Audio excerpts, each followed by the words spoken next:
Bab sebahagian daripada agama, yakni ajaran agama, ialah lari daripada pelbagai fitnah.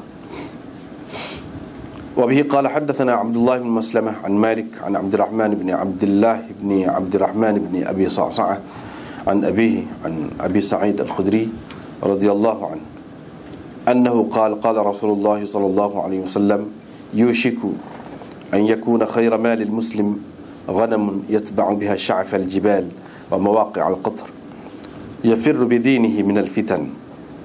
Abdullah bin Maslamah telah meriwayatkan kepada kami dari Malik bin Abdurrahman bin Abdullah bin Abdurrahman bin Abi Sa'sa'ah dari ayahnya, dari Abi Sa'id al-Khudri radhiyallahu anhu, bahawa Rasulullah sallallahu alaihi wasallam bersabda, tidak lama lagi akan tibalah masanya di mana sebaik-baik harta seseorang muslim ialah kambing yang dibawanya ke puncak gunung dan ke kawasan-kawasan tadahan hujan, dia lari demi agamanya daripada pelbagai fitnah. Nah, itulah 2-3 bab sebenarnya.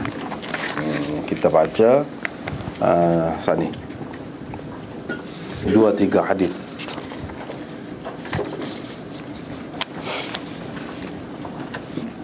Bab alamatul iman hubbul ansar. Seperti mana telah kita bincang sebelum daripada ni, iaitu kalau kita ambil 2 tajuk sebelum ni, sekurang-kurangnya kalau kita ambil 2 tajuk sebelum ni, maka kita dapati tajuk bab minal iman an yuhibba li akhihi ma yuhibbu li nafsihi, menuntut kita supaya kasih kepada saudara kita, suka untuk saudara kita apa yang kita suka untuk diri kita sendiri. Ini maknanya dia nak suruh kita ni samalah, dari segi persamaan, sama.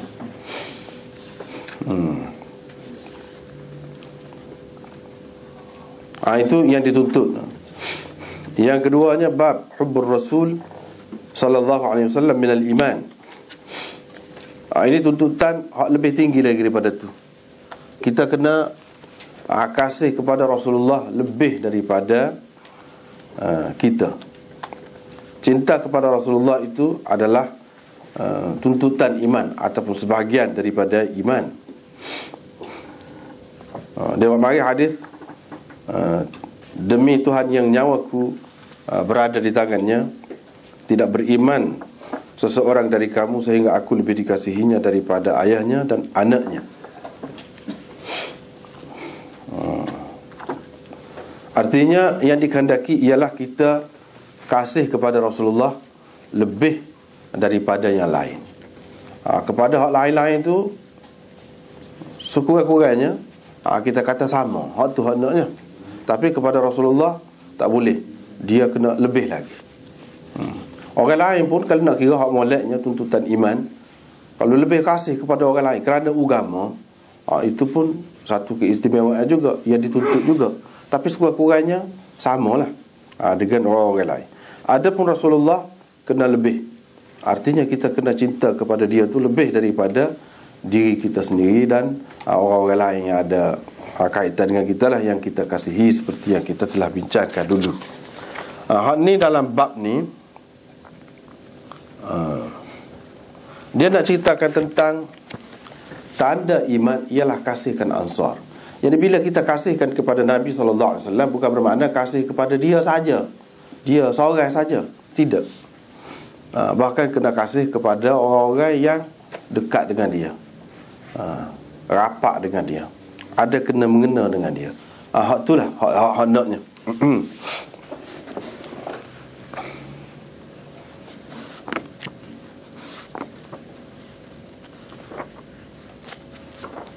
Hak tu naknya, iaitu kita kena kasih kepada orang-orang yang ada kaitan dengan seseorang itu. Baru maknanya kita kasih betul kepada orang itu.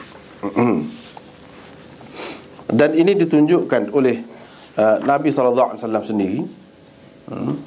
Nabi SAW sendiri ditunjukkan oleh baginda, bagaimana apabila Khadijah tu meninggal dunia kan, dia masih mengadakan hubungan baik dengan sahabat-sahabat dia, keluarga dia, dan ingat kepada mereka. Apabila mereka mari, dia sebut dengan baik, layan dengan baik. Ini semua menunjukkan bahawa kalau seseorang itu sayang kepada seseorang, dia bukan sayang kepada orang itu saja, kepada sekeliling dia, dekat-dekat dengan dia. Begitulah. Sebab ada juga kadang-kadang kita sayang tu sayang atas seorang saja, atas seorang saja. Misalnya kita sayang, katakanlah, kepada isteri kita, atau kita sayang kepada suami kita sekat dia, dengan tua kadang-kadang bala, misalnya itu tak apa kena lah tu. Boleh jadi kesilapan tu bukan balik kita, boleh jadi kesilapan tu bukan balik kita, balik tu tua pun boleh jadi, tetapi mana ada sesuatu yang tak kena lah tu. Hak naknya mana mesra, bukan mesra dengan orang itu saja, bahkan dengan semua sekali. Hak lebih lagi, iaitu mesra dengan bangsa dia tu, sayang kepada bangsa dia pun. Hak tu lebih besar lagi lah, tetapi dalam batas agama lah, dalam batas agama. Hak tu Imam Bukhari maksud dia buat tajuk alamatul iman hubbul ansar. Alamat iman hubbul ansar, ialah kasihkan ansar. Jadi kalau kita kata alamat iman ini, bukan menunjukkan iman itu sendiri. Yang kita nak bincang dulu, daripada dulu lagi, iaitu tentang iman itu sendiri. Ini apa makna alamat? Alamat tu bukan iman itu sendiri. Yang nak bincang tentang lebih kurang iman ini murakab ke apa yang kita bincang dulu, iman itu sendiri. Sekarang ni dia sebut alamat iman. Apa dia sebut alamat iman? Dia tidak kata minal iman, sebut lain-lain lah. Hubbul ansar, cintakan ansar itu sebahagian daripada iman. Apa dia tidak kata gitu? Dia sebut, dia buat tajuk tu dalam Bukhari ini yang penting, yang kita kena perhati. Apa dia sebut alamat? Sebabnya Imam Bukhari nak cerita kepada kita di sini tentang iman ini benda dalaman. Dan mungkin orang boleh dakwa, semua orang dakwa, bahkan orang munafik pun dakwa juga, dia percaya kepada Allah dan percaya kepada Rasul. Tetapi kalau iman dia tu tidak mendalam, kita boleh tengok kesan-kesan dia tu tidak benar dia, kesan-kesan tidak benar dia tu pada dakwaan dia tu, kita boleh tengok pada orang lain. Mungkin dalam perkara dua dia boleh tutup, dia boleh sembunyikan daripada kita. Mungkin dia semayang, kita pun dia sepuluh kita dah. Dia puasa, kita kata dia sepuluh kita dah. Dan pada dakwaan lain serupa. Kita, cara kita nak kenal seseorang itu sebagai mukmin yang sebenar, dia tak boleh tengok pada dua perkara, kena tengok banyak perkara. Banyak perkara. Di antaranya ialah dia kasih ke tidak dengan orang yang ada kena-mengena dengan seseorang. Seperti di sini yang ada kena-mengena dengan Nabi SAW, ialah ansar. Dia kasih ke tidak? Ini salah satu alamat yang menunjukkan kepada iman dia tu benar ke tidak. Dia berkait dengan iman juga. Walaupun ini alamat yang menunjukkan keimanan seseorang itu, ketulinan ataupun keaslian dalam iman dia tu, dia menunjukkan begitu. Sebab itu dia sebut alamat iman. Yang ni, dengan ini kita boleh tahu orang itu betul-betul dia beriman ke tidak. Sebabnya kalau kita kata orang-orang muhajirin, memanglah nampaklah. Di sini sekali kita tengok apa dia kata alamat iman itu hubbul ansar. Dia tidak kata hubbul muhajirin dan lain-lain lagi, cintakan ahli keluarga Nabi SAW ke. Tiba-tiba dia mari mula-mula sekali ni, kalau cinta kepada orang lain ni, selain daripada Nabi SAW, ialah kasihkan ansar. Bapa.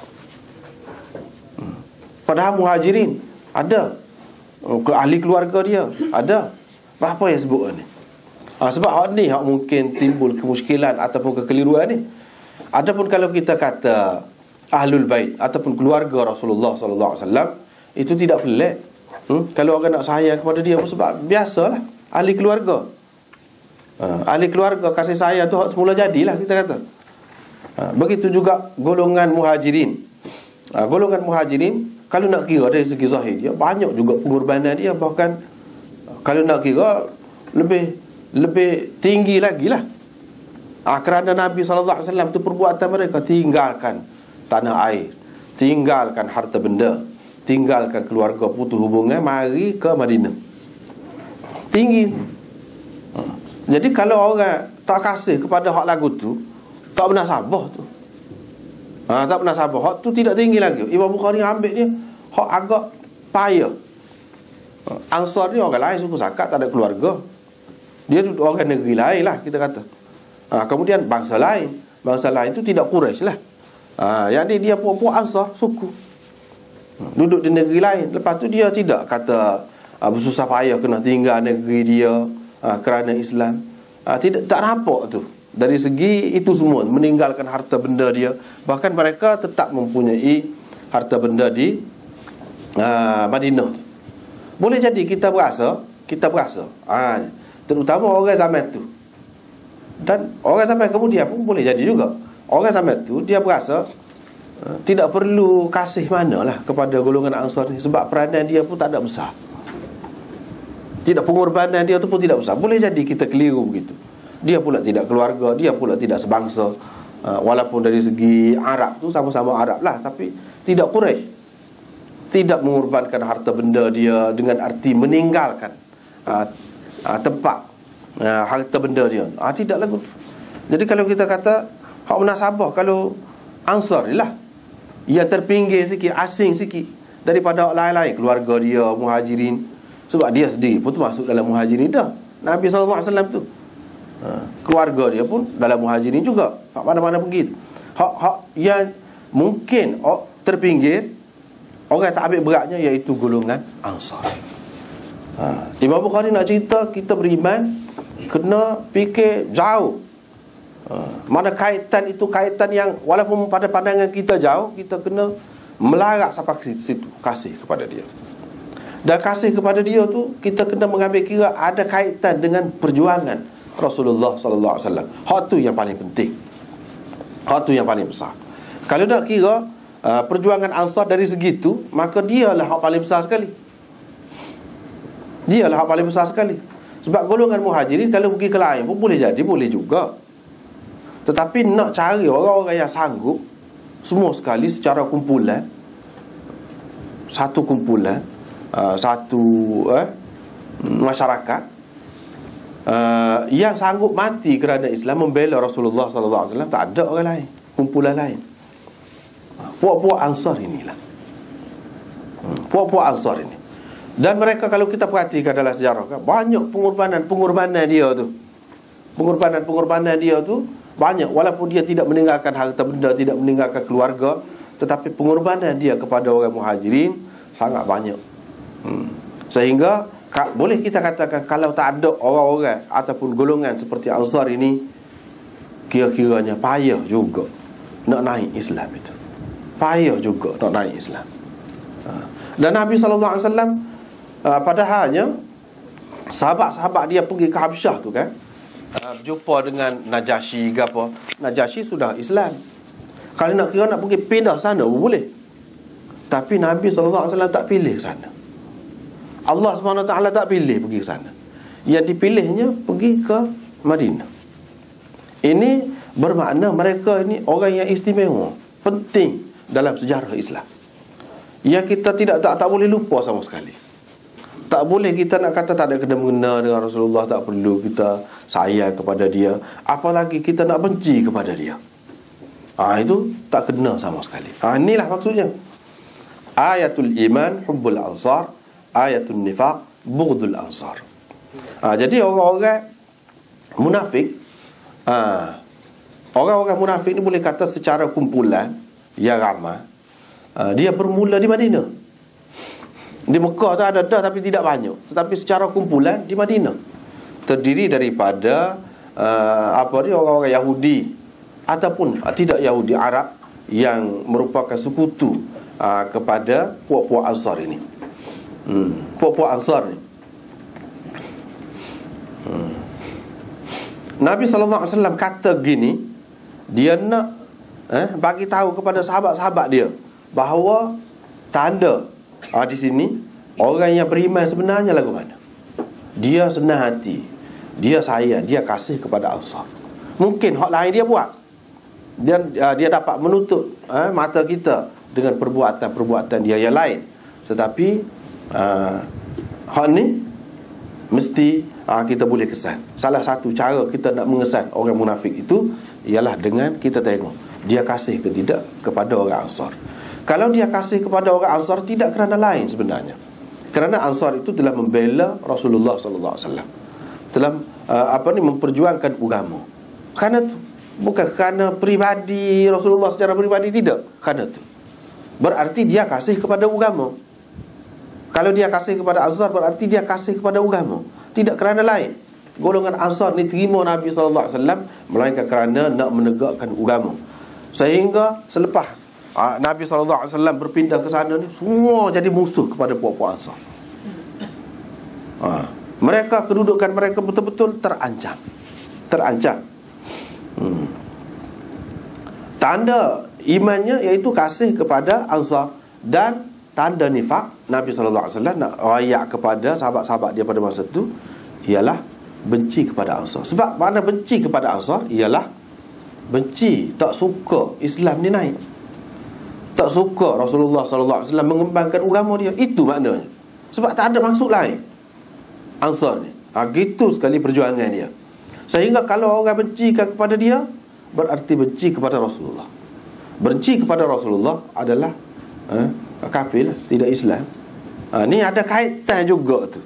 Cintakan Ansar dengan iman, dengan kekufuran, ada kaitan juga. Dan kalau cintakan Rasulullah, makna cintakan Islam. Cintakan Ansar, cintakan Rasulullah, maknanya begitu. Kalau tidak cintakan Rasulullah, Ansar, maknanya tidak cinta kepada Rasulullah, tidak cinta kepada agama. Itu. Kemudian Nabi SAW banyaklah dalam riwayat-riwayat dia, dalam Bukhari ni pun akan datang, kita akan jumpa, iaitu kelebihan Ansar ini. Kelebihan Ansar ni, sehingga disebutkan alamat iman ialah hubbul Ansar ni. Iaitu kita tengok banyak dalam hadis kan, Nabi SAW sebut Ansar itu adalah karshi wa aibati. Orang Ansar itu adalah maidah aku, dan aibati, tempat simpanan barang-barang berharga aku. Situ orang Ansar tu. Orang Ansar ialah maidah aku. Kalau kita tak ada maidah, macam mana kita nak menghadamkan makanan? Penting tu. Untuk menghadamkan makanan, kita ada maidah. Maidah tu ialah golongan Ansar. Barulah jadi Islam seperti yang ada ni, dengan sebab ada orang Ansar itu. Kalau tidak, tidaklah jadi kita ni sihat seperti yang ada ni. Darah kita pun tidak jadi dengan baik, kesihatan kita pun tidak baik. Dengan sebab apa? Kalau tidak ada tu. Aibati makna tempat simpanan barang-barang berharga aku. Dan hak paling berharga, mereka ceritanya, hak paling berharga diri Nabi SAW sendiri. Kalau kita perhatikan, di manakah kubur Nabi? Di kalangan Ansar. Padahal pada ketika tu, pada ketika Nabi SAW wafat, Mekah sudah dikuasai oleh orang Islam dah. Mekah sudah dikuasai oleh orang Islam dah. Kalau Nabi SAW nak balik duduk Mekah, boleh, tempat asal dia. Bukan sekadar Nabi SAW sahaja tak sah balik ke Mekah, sahabat-sahabat dia hak lain ramai lagi tak sah. Sehingga apabila pergi pada haji wada' tu, tahun yang ke-10 tu, ada yang mati sedih. Sedih. Sahabat-sahabat menyatakan sedih, dia tak sah mati sini ni kalau nak kira. Sebab apa? Kalau boleh nak mati di tanah hijrah, di Madinah, tak sah mati sini. Sa'ad bin Abi Waqqas pun hak sakit tu pun pusing juga, takut mati Mekah. Pesan pesan lana lah kita kata kepada Nabi SAW. Pesan dia ni ada anak seorang je, anak tina, harta ada banyak. Kalau lagu mana kalau nak beri sedekah sekian-sekian banyak, dia tanya Nabi SAW. Dia pusing, takut dia mati di Mekah. Jadi tempat simpanan barang-barang berharga, hak paling berharganya ialah Nabi SAW sendirilah, dengan sahabat-sahabat dia. Hak mana berhijrah tu, walaupun kalau nak kira boleh, tempat itu tanah asal dia boleh nak mati, nak duduk di Mekah boleh, sebab di bawah kekuasaan Islam tu. Tapi tak save belaka tubuh Rasulullah sallallahu alaihi wasallam dengan sahabat-sahabat dia yang berhijrah daripada Mekah ke Madinah. Kalau hak Ansar tu memanglah dia orang situ dah, boleh dikatakan semuanya, kalau tidak semuanya pun sebahagian besar daripadanya mungkinlah ada mati tempat lain, tapi sebahagian besarnya tersimpan di bumi Madinah. Itulah tempat simpanan barang-barang berharga.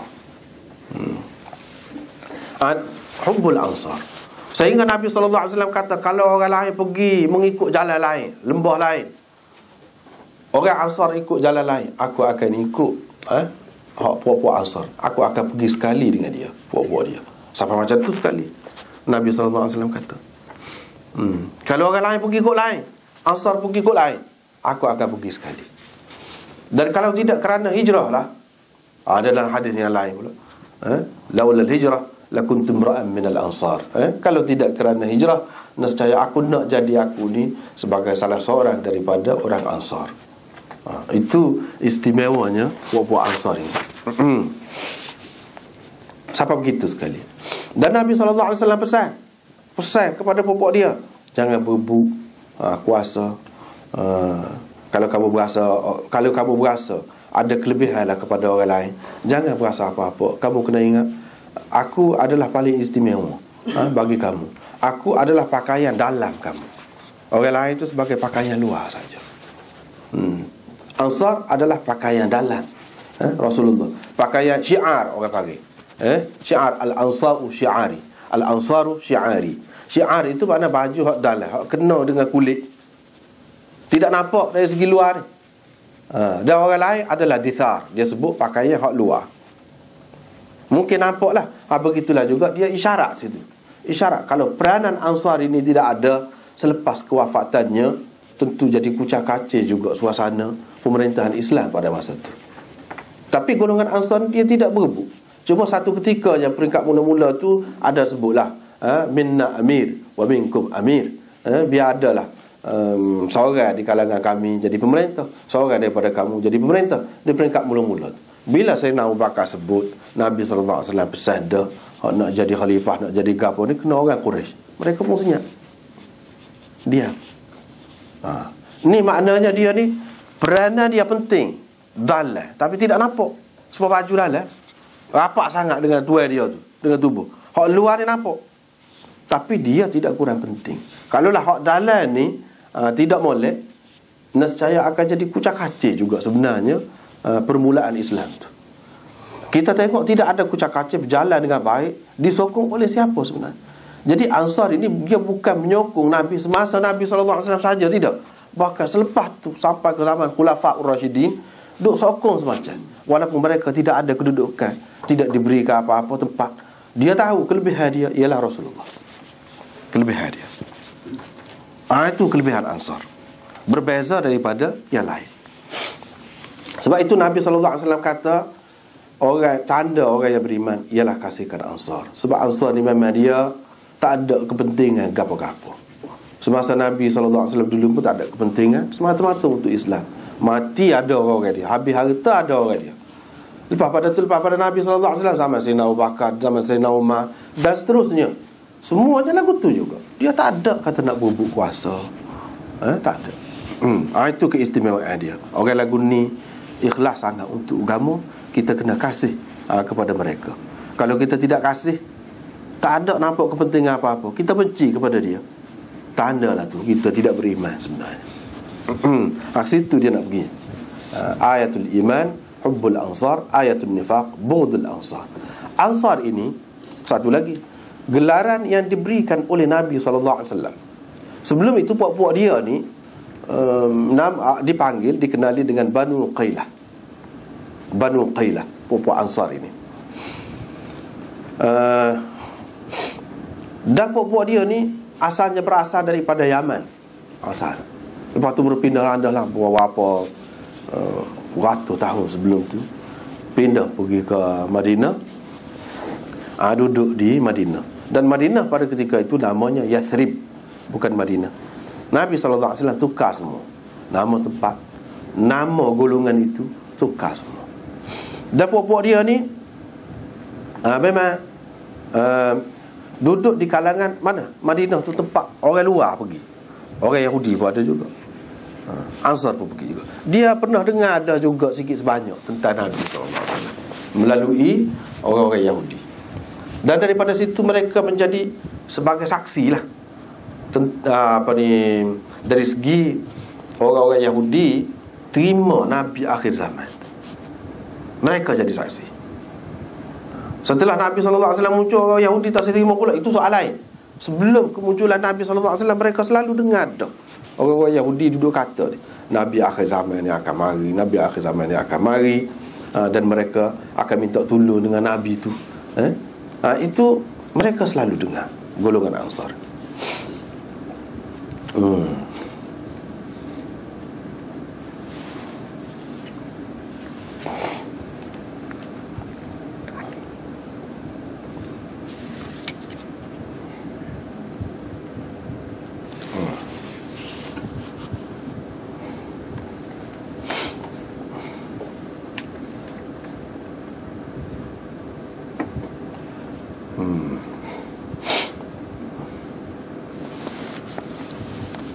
Habislah situ. Kita pergi pula kepada bab seterusnya. Bab yang ke-11 maknanya. Tadi bab yang ke-10. Bab yang ke-11 ini orang panggil bab tak ada tajuk. Bab bila terjemah. Bab bila terjemah. Biasanya kita kata bab alamatul iman hubbul ansar. Ada kan? Bab halawatul iman sebelum ni. Bab ada belakang kan? Ada belakang tu. Lepas bab tu dia ada sebut. Hak ni yang pertama. Dalam Bukhari ni bab tanpa tajuk. Apa Imam Bukhari buat gini? Dia ada belakang tu. Ada belakang. Bab saja. Lepas tu dia amalkan hadis. Kalau kita tengok kepada kitab-kitab syarah hadis, banyaklah yang disebutkan. Banyaklah yang sebutkan. Di antaranya Imam Bukhari ni dia terlupa nak tulis tajuk. Terlupa nak tulis tajuk. Jadi terlepaslah. Sepatutnya tulis. Itu satu. Salah satu pendapat lah. Yang kedua, bukan Imam Bukhari yang terlupa, tetapi penyalin Bukhari. Sebab dulu dia tidak ada percetakan. Dia ada orang salin, ambil kitab asal tu salin. Dalam salin ni bukan banyak-banyak kan, ada tinggal, terjatuh, tertinggal. Situ kata dia terlupa ataupun terlepas daripada anak-anak buah dia, bukan daripada dia sendiri. Sahau ni bukan sahau Imam Bukhari, tetapi sahau anak buah dia. Kalau tidak anak buah dia pun hak selepas tu, orang-orang yang salih ni, lalu kemudian tersebar dengan meluas. Nuskhah yang ada pada kita ni yang terlepas, tidak tertulis. Itu yang kedua. Yang ketiga, ada juga yang mengatakan ini sebenarnya tindakan perawi. Tindakan perawi. Dalam setengah-setengah nuskhah tu dia kata bahkan sini tak ada bab pun. Bahkan hadis ini termasuk dalam bab hak atas ni. Masuk di bawah bab atas tu. Cintakan Ansar adalah tanda iman. Sekali dengan itulah. Mana hadis yang kedua bagi bab ni. Bab ni tak ada pun sebenarnya. Ini dibuat oleh orang kemudian perawi, tasarruf perawi, dia kata tasarruf perawi. Itu yang ketiga. Yang keempat, Imam Bukhari sengaja tinggal ni kosong, sebab dia bermaksud kemudian dia nak tulis. Setengah-setengah tu dia tulis lalu, setengah-setengah tu dia tinggal. Sebab apa? Mungkin dia nak cari tajuk yang sesuai ke, nak letak di situ, tiba-tiba tak ada, mati sebelum tu. Ada juga yang berpendapat tu. Ni yang keempat, tiba-tiba mati, tak ada nak isi tempat tu. Itu yang keempat. Yang kelimanya, ada juga yang mengatakan memang dia nak buat lagu tu. Dia, Imam Bukhari ni, dia susun hadis, dia tidak sekali dengan tajuk dia. Tajuk dia buat suku. Dia kumpulkan hadis dulu, susun hadis dulu, lepas tu baru dia masuk bab. Tajuk-tajuk dia pada masa yang lain. Boleh jadi dalam banyak-banyak ni tertinggal, terlepas. Ataupun supaya yang keempat tadi, iaitu dia kata tak ada, mati. Mati tak ada lah. Seperti kita tengok, kalau di antara kitab hadis Hotna ni, Imam Muslim lah. Imam Muslim tu satu contoh yang semua orang terima lah. Iaitu tajuk dalam Sahih Muslim tu bukan dibuat oleh dia. Dia tak ada, dia hanya mengumpulkan hadis saja. Asal dia memang dia nak buat lah, tentu sekali lah nak buat. Tapi meninggal dunia sebelum tu, tak ada. Mana tajuk ada, kalau kita tengok dalam Sahih Muslim yang ada sekarang ni, bukan tajuk yang dibuat oleh Imam Muslim sendiri, tetapi tajuk itu dibuat oleh Imam Nawawi. Imam Nawawi. Maknanya beberapa ratus tahun kemudian. Sebelum itu sudah ada orang buat tajuk sebelum Imam Nawawi. Hak kata tajuk Imam Nawawi ni dalam kitab syarah dia lah, syarah Imam Nawawi. Dan oleh kerana syarah Imam Nawawi tu dia lebih popular daripada hak lain, maka orang kata hak tu lah tajuk Muslim, padahalnya bukan tajuk Muslim. Sebelum pada tu pun ada orang lain buat tajuk yang berbeza daripada yang dibuat oleh Imam Nawawi. Bahkan kemudian daripada Imam Nawawi ada lagi orang lain mari, dia buat lagu lain pula. Mana mengikut fikiran masing-masing lah. Tidak salah buat gitu. Sebab apa? Sebab Imam Muslim sendiri tak buat. Kita bukan makna tukar hak dia. Tak ada makna tukar. Itu Muslim saja je lagu tu. Hak lain dah pengarah dia buat. Imam Muslim ni tak ada. Imam Bukhari ni pun kata ni, Demon ni, dia kata mula-mula dia buat, dia tinggal lah setengah-setengah tempat tu. Tujuannya nak masuk, tak ada, mati. Itu yang keempat. Dan yang kelima, yang keenamnya, kalau lagu ni kita jumpa dalam Bukhari, selepas satu bab yang ada tajuk, lepas pada tu ada bab saja, tak ada tajuk, maka itu serupa dengan kalau dalam kitab-kitab lain fasal bagi bab. Selepas bab kan dia ada fasal, ceraian tu, ceraian. Hak ni pun macam tu jugalah. Dia panggil kal fasli minal bab as-sabiq, serupa dengan fasal bagi bab yang lalu.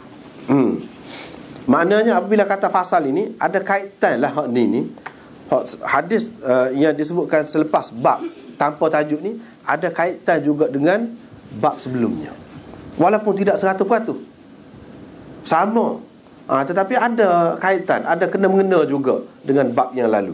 Itu orang panggil seperti fasal. Sebab kalau betul-betul serupa bab yang di atas dia tu, tak perlu dah kita kata tak perlu dah dia nak buat bab suku, pakai masuk hadis tu bawah bab yang pertama, bab di atas tu, tak payah buat bab suku dah. Dia kata ni serupa dengan fasal bagi bab yang lalu. Sebab ada beza sikit sebenarnya, walaupun secara umumnya masuk dalam bab yang pertama lagi. Boleh dikatakan kebanyakan ulama-ulama pensyarah hadis Bukhari ni, itulah pendapat dia. Hak ni yang mereka pilih. Yang ni kalau bab tak ada tajuk, ini serupa fasal bagi bab yang sebelumnya. Termasuklah di antara yang terima hak ni Kirmani, Hafiz Ibn Hajar, Aini, Syekhul Islam Zakaria Al-Ansari, Qastalani, Syekh Nurul Haq, Syekh Waliullah, dan lain-lain lagi pensyarah-pensyarah hadis ni boleh dikatakan dia pakai gitulah maknanya.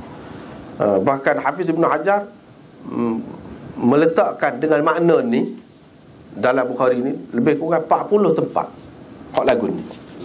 Dia kata ni seperti fasal bagi bab sebelumnya, lebih kurang 40 tempat.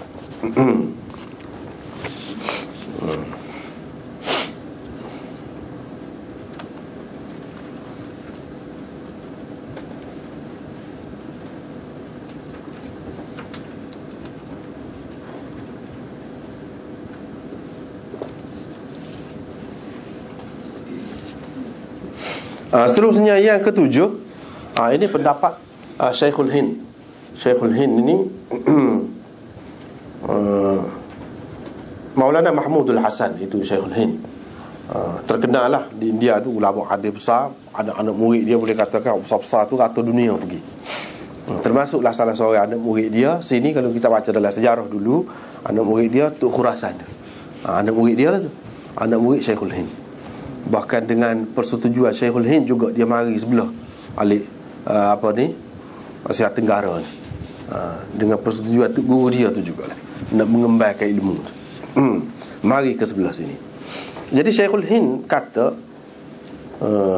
tidak semua tempat sesuai, dia kata. Untuk kita katakan bab tanpa tajuk ni, tak ada tajuk ni, serupa dengan fasal bagi bab sebelumnya. Tidak semua tempat sesuai. Dan kita nak kata Imam Bukhari tu lupa, Imam Bukhari begini-gini, tak munasabah tu. Sebab apa? Kalau tu lupa, kita kata, ataupun dia tak ada tulis, munasabahnya alik belakang tu berlaku. Ni semua tempat ada. Daripada awal sampai akhir. Daripada bahagian awal sampai bahagian akhir, ada semua lagu ni. Macam sengaja. Kalau kita nak kata dia tak ada tulis, dia dah tulis bahagian awal lah kita kata. Ataupun kalau dia start dengan akhir, alik awal ni saja ada. Hak lagu ni, hak kosong gini. Ni tidak, semua tempat ada. Dan setengah-setengah tu tidak sesuai kita nak kata fasal. Sebab apa? Lagu lain tu tak ada kena-mengena pun dengan hak sebelum tu. Tak ada kena-mengena. Kita tak boleh nak kata ini fasal kepada bab sebelumnya. Tak boleh. Jadi kata dia hak sesuainya, iaitu Imam Bukhari nak asah fikiran pembaca dia. Imam Bukhari buat begini, dia panggil tashhidan lil adhan. Yani untuk mengasah fikiran pembaca-pembaca dia, orang-orang yang mengaji kitab dia. Itu tujuan dia. Yani kita kena ingat, tujuan Imam Bukhari buat kitab Bukhari ni bukan semata-mata nak mengumpulkan hadis-hadis sahih gitu saja, tidak. Dia nak ajar kita bagaimana cara nak faham ajaran hadis itu. Bagaimana cara? Dengan cara dia buat bab, kita tengok. Bab ni, tajuk ni, dia buat gini.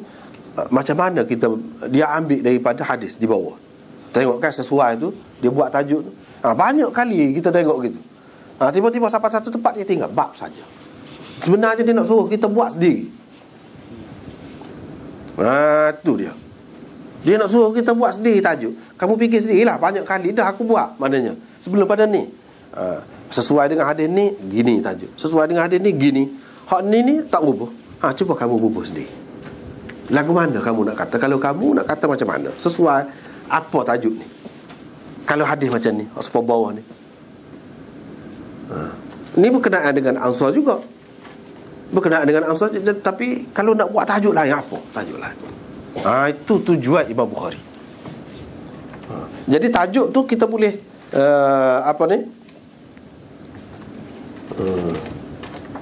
kita boleh faham lah daripada kandungan dia tu.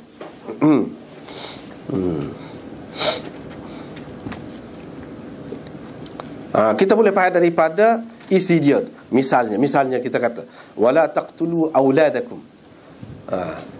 Kita boleh kata tarku qatlil aulad minal iman. Ambil situ. Wala ta'tu bi buhtanin taftarunahu baina aydikum wa arjulikum. Tarkul buhtan minal iman. Kita boleh kata begitu. Wala taznu, jangan berzina. Alijtinab minaz zina minal iman. Kita boleh kata alijtinab minaz zina minal iman. Kita boleh kata gitu. Tajuk-tajuk yang isi dia ni kita boleh ambil daripada situ.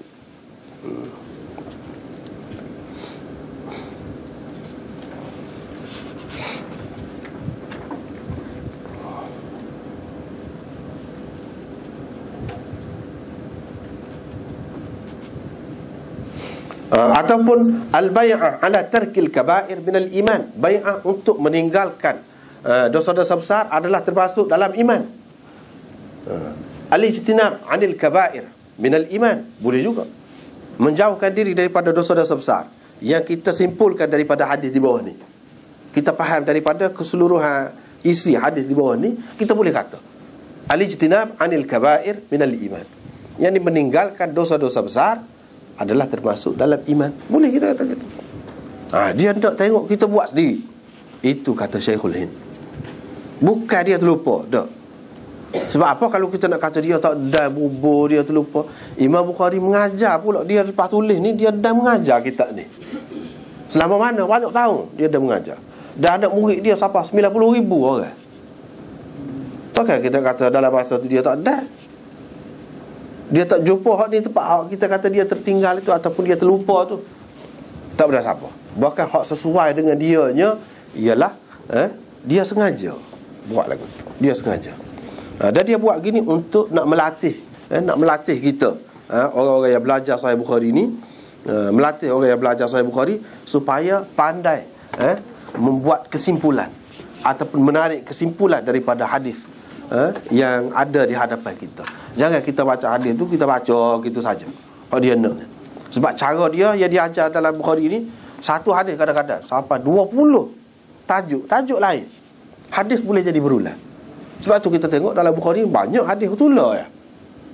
Orang-orang yang tidak faham dia kata Imam Bukhari nyanyi kau.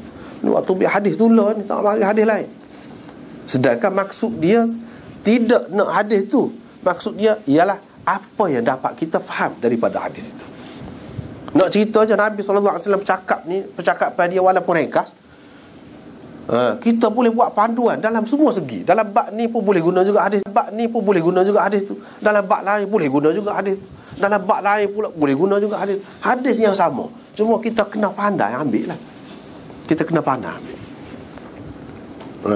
Atas pandai kita lah. Kalau kita kata orang perempuan kan, dia atas beras saja, atas gandum saja tu. Berapa jenis kuih boleh buat. Atas pandai kita lah. Beras tu ataupun gandum tu lah juga. Tapi kita tu pandai buat.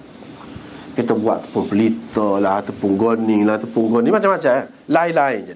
Kita pandai, kita buat daripada hadis tu. Imam Bukhari pun nak ajar kita gitulah. Sebab maksud dianya ialah nak mengajar orang pandai membuat kesimpulan daripada hadis. Itu maksud utama Imam Bukhari. Dan dia nak mengajar kita bagaimana supaya kita dapat tengok orang yang berijtihad dulu tu, macam mana orang panggil ijtihad dia. Dia perhati hadis lah juga. Maka dia boleh buat kesimpulan sendiri. Dia boleh buat kesimpulan sendiri.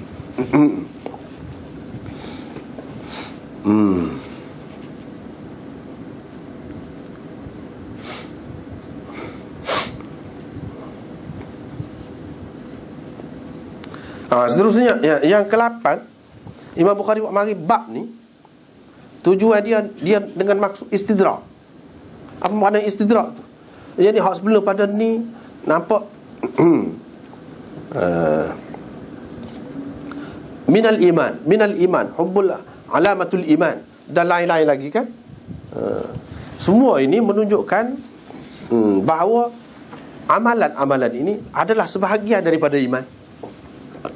Sebahagian daripada iman, tak boleh dipisahkan daripada iman. Itu cara Imam Bukhari nak bawa ni.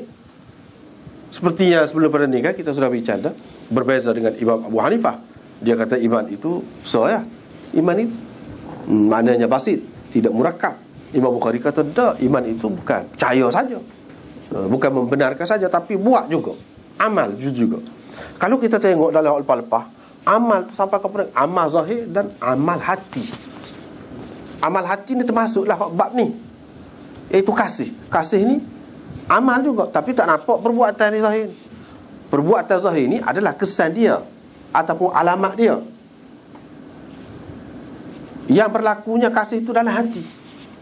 Kasih itu hati. Itu gambar dia orang panggil perbuatan hati, amal hati. Sampai ke situ Imam Bukhari nak cerita. Bukan amal zahir macam sembahyang, macam puasa tu, tidak. Bukan sekadar tu saja. Bahkan amal hati juga termasuk dalam iman. Macam cintakan Allah, cintakan Rasulullah, itu amal hati. Sampai begitu sekali, iman ini tak boleh dipisahkan daripada amal. Amal anggota dan amal hati. Namakan dia bimbang. Sebab tu Imam Bukhari dia beringat sama. Kalau kita perhati daripada awal Bukhari ni sampai akhir, memang dia berhati-hati Imam Bukhari. Dia takut hadis-hadis yang dikemukakan oleh dia sebelum ni dan bab-bab yang dikemukakan dengan tajuk-tajuk yang menunjukkan amal itu sebahagian daripada iman, lamakan puak-puak Khawarij, puak-puak Mu'tazilah ambil kesempatan pula.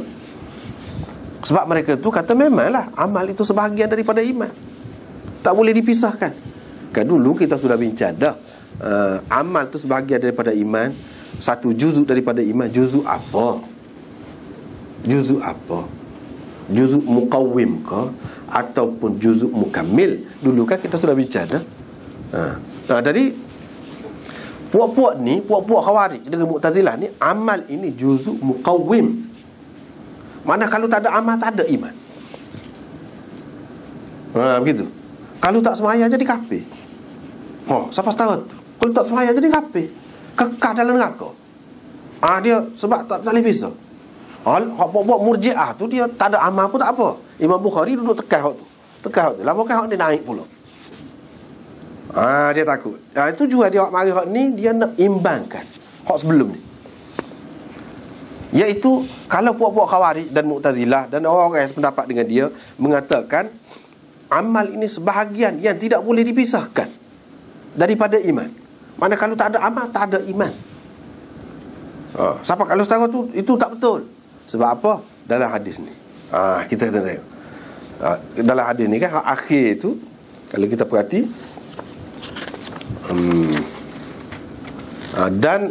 mana ni? Kita tengok mana dia.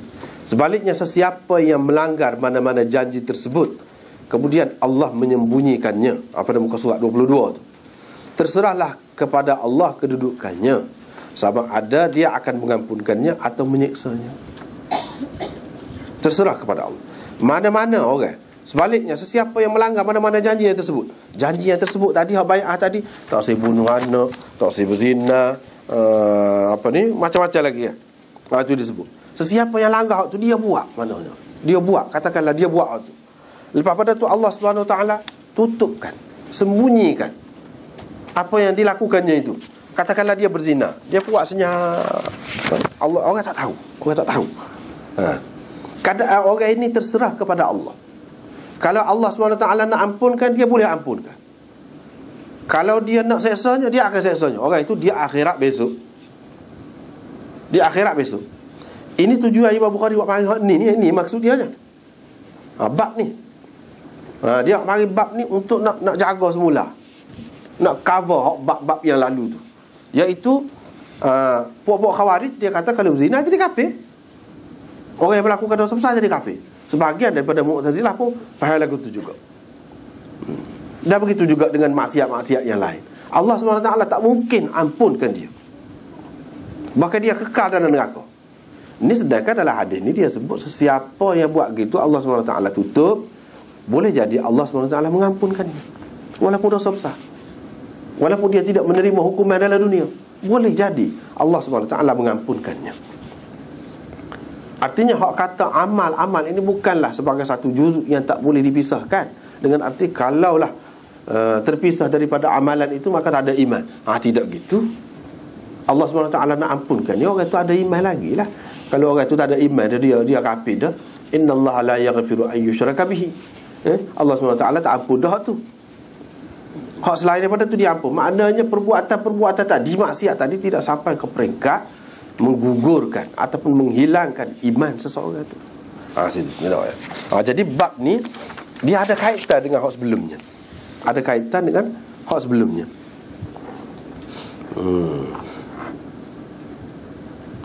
Iaitu secara umum hak sebelumnya menunjukkan macam sebahagian betul tak boleh dipisahkan. Tak boleh dipisahkan. Hak ni pula tidak begitu. Dia nak jaga hak tu lah. Dia nak jaga hak tu.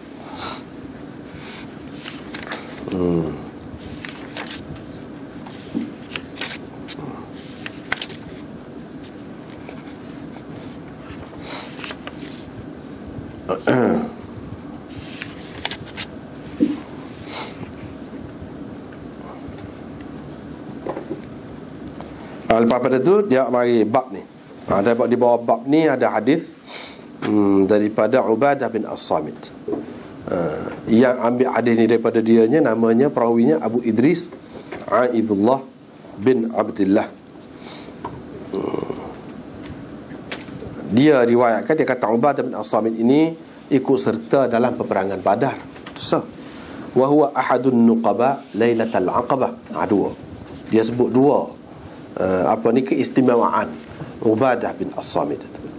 Yang pertamanya dia ni ahli Badar, menunjukkan cerita ni, orang cerita ni kepada dia bukan orang main-main, orang besar, bukan orang main-main.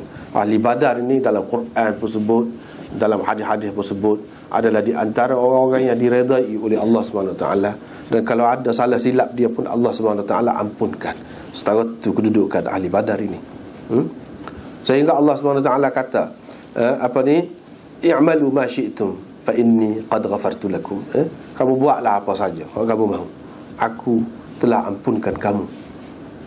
Buatlah apa saja. Sehingga kalau kita tengok dalam Bukhari ini juga, misalnya Hatib bin Abi Balta'ah, dia telah memecahkan rahsia, pecah rahsia Nabi SAW nak pergi serang orang Mekah. Dia pecah rahsia atas surat kepada orang kafir Mekah. Jadi orang kafir Mekah tu tahulah ke dia. Jadi kira-kiranya dia nak atas surat, tapi Nabi SAW dah pitah, nak suruh tahulah. Jadi perbuatan dia tu pecah rahsia ni. Rahsia ni menyebabkan kalau kita kata perang dah, orang kafir duduk tunggu dah, ready dah, kita kata dengan senjata dia dah tahu orang nak pergi serang. Boleh jadi mati ramai juga sahabat-sahabat kerana dia. Boleh jadi macam-macam. Tetapi bila Nabi SAW suruh Sayyidina Ali dan Zubair dan seorang lagi pergi kejar seorang perempuan, pergi cari dengan perempuan tu ada surat, kata dia. Ambil surat tu, mari sini.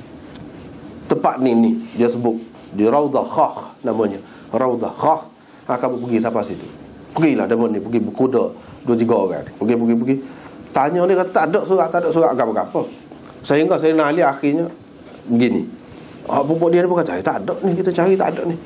Kita tahu dah kan Rasulullah, takkan dia royak tak betul. Mesti betul. Dan Rasulullah kata ada pada dia.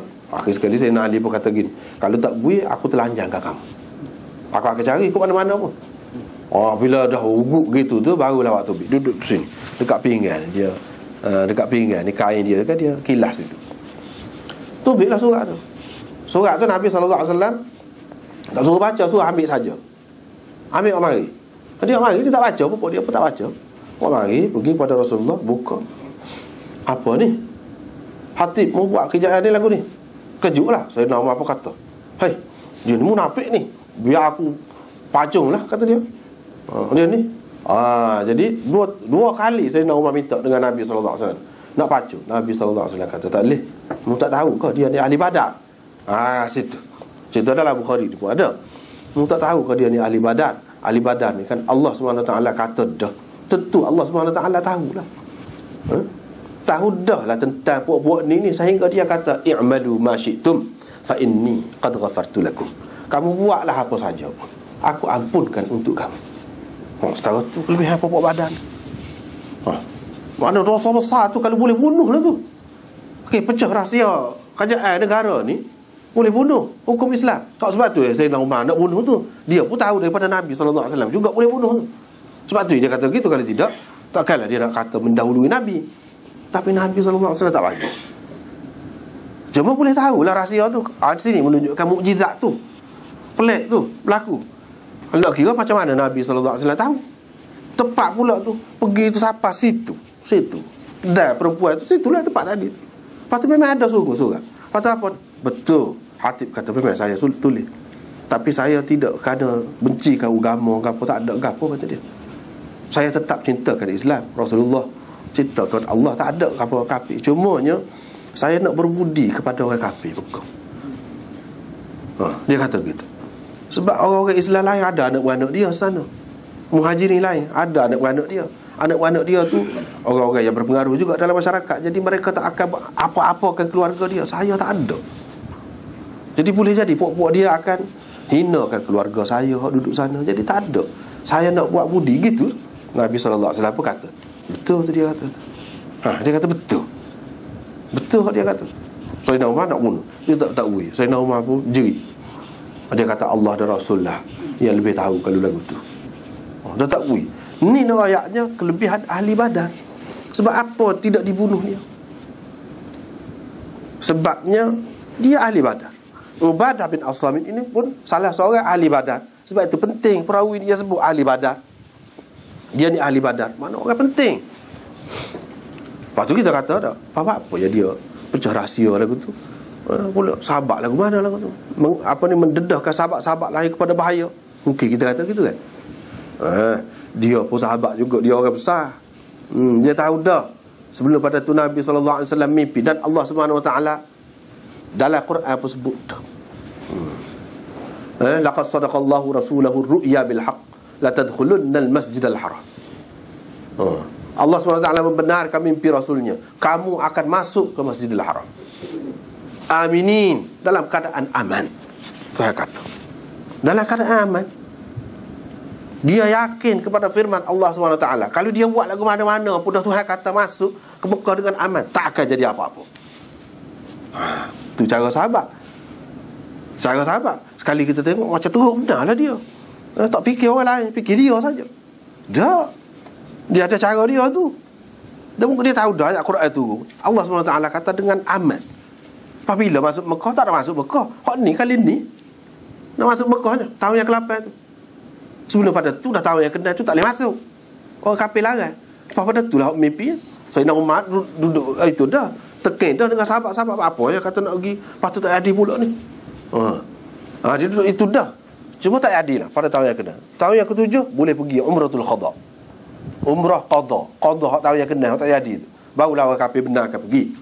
Tahun yang ke-8, antara itulah ada mimpi tu. Nabi SAW mimpi dia akan masuk ke Mekah dengan aman. Allah SWT sebut dalam Quran, la tadkhulunna. Tu kalau orang belajar bahasa Arab kan, lam itu taukid itu untuk menunjukkan kuat qasam, sumpah tu.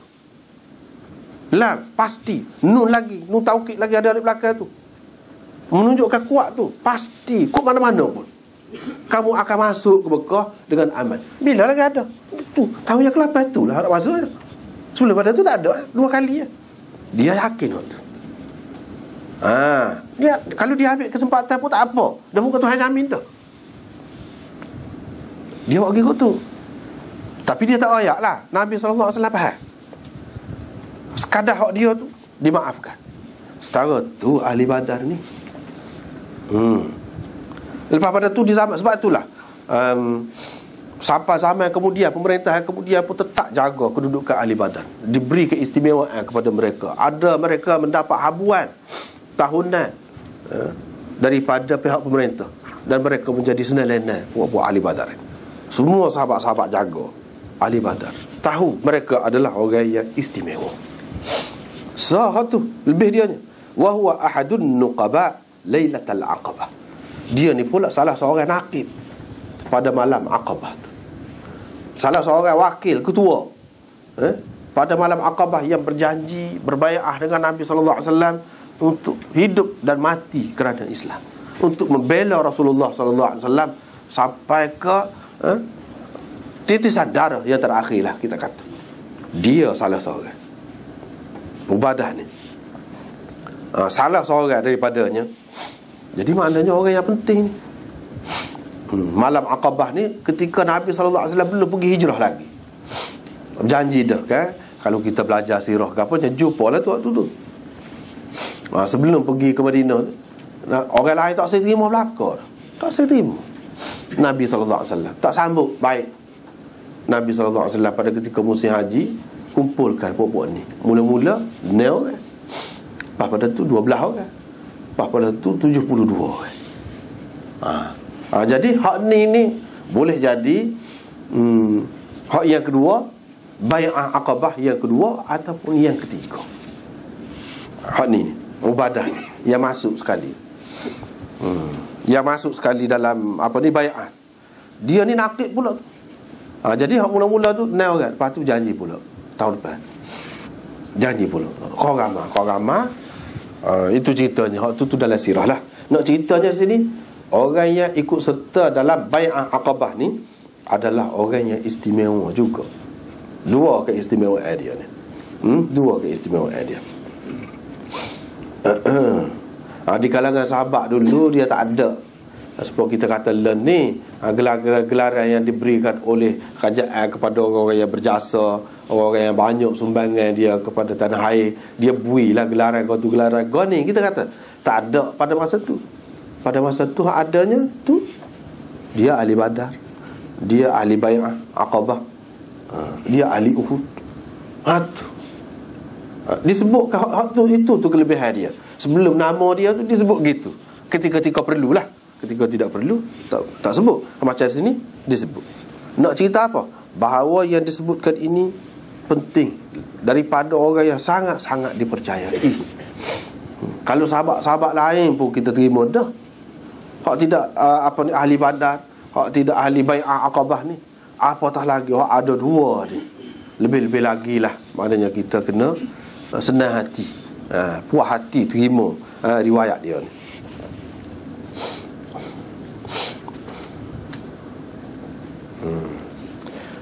Dia kata Rasulullah sallallahu alaihi wasallam bersabda ketika beberapa orang sahabatnya berada di sekelilingnya, kamu berbai'ahlah denganku, yakni kamu berilah taat setia kamu, ataupun nyatakan janji setia kamu kepadaku untuk kamu, begitulah apa yang disebutkan dalam hadis tadi lah.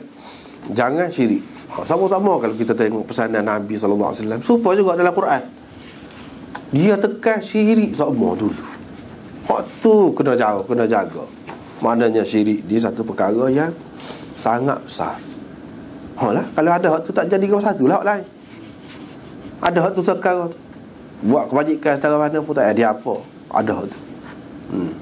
Kalau minta ampun pun tak ada apa juga. Sia-sia je. Tuhan tak ampun juga. Tak boleh nak ampun hak lain. Dia bergantung kepada ni, tauhid, iman itu. Kalau tak ada hak tu, ada syirik ni, tak ada apa. Sia-sia saja hak lain. Buat apa pun. Kalau sebagai orang kafir, sia-sia juga. Dalam Quran pun sebut, dalam hadis pun sebut. Kalau orang yang zahirnya nampak perbuatan dia tu buat supaya orang Islam, tapi dia ada syirik, pun lagu tu juga tak boleh juga. Sia-sia juga. Sebab itu tak boleh. Syirik ni tekan mula-mula sekali sama-sama. Dalam hadis, dalam Quran, supaya jangan syirik dengan Allah. Lepas tu syirik tu banyaklah. Banyaklah. Nak jadi kau syirik tu banyaklah pula.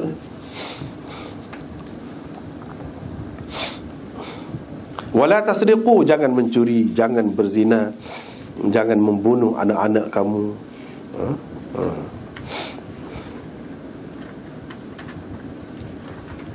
Wala ta'tu bi buhtanin taftarunahu baina aydikum, dan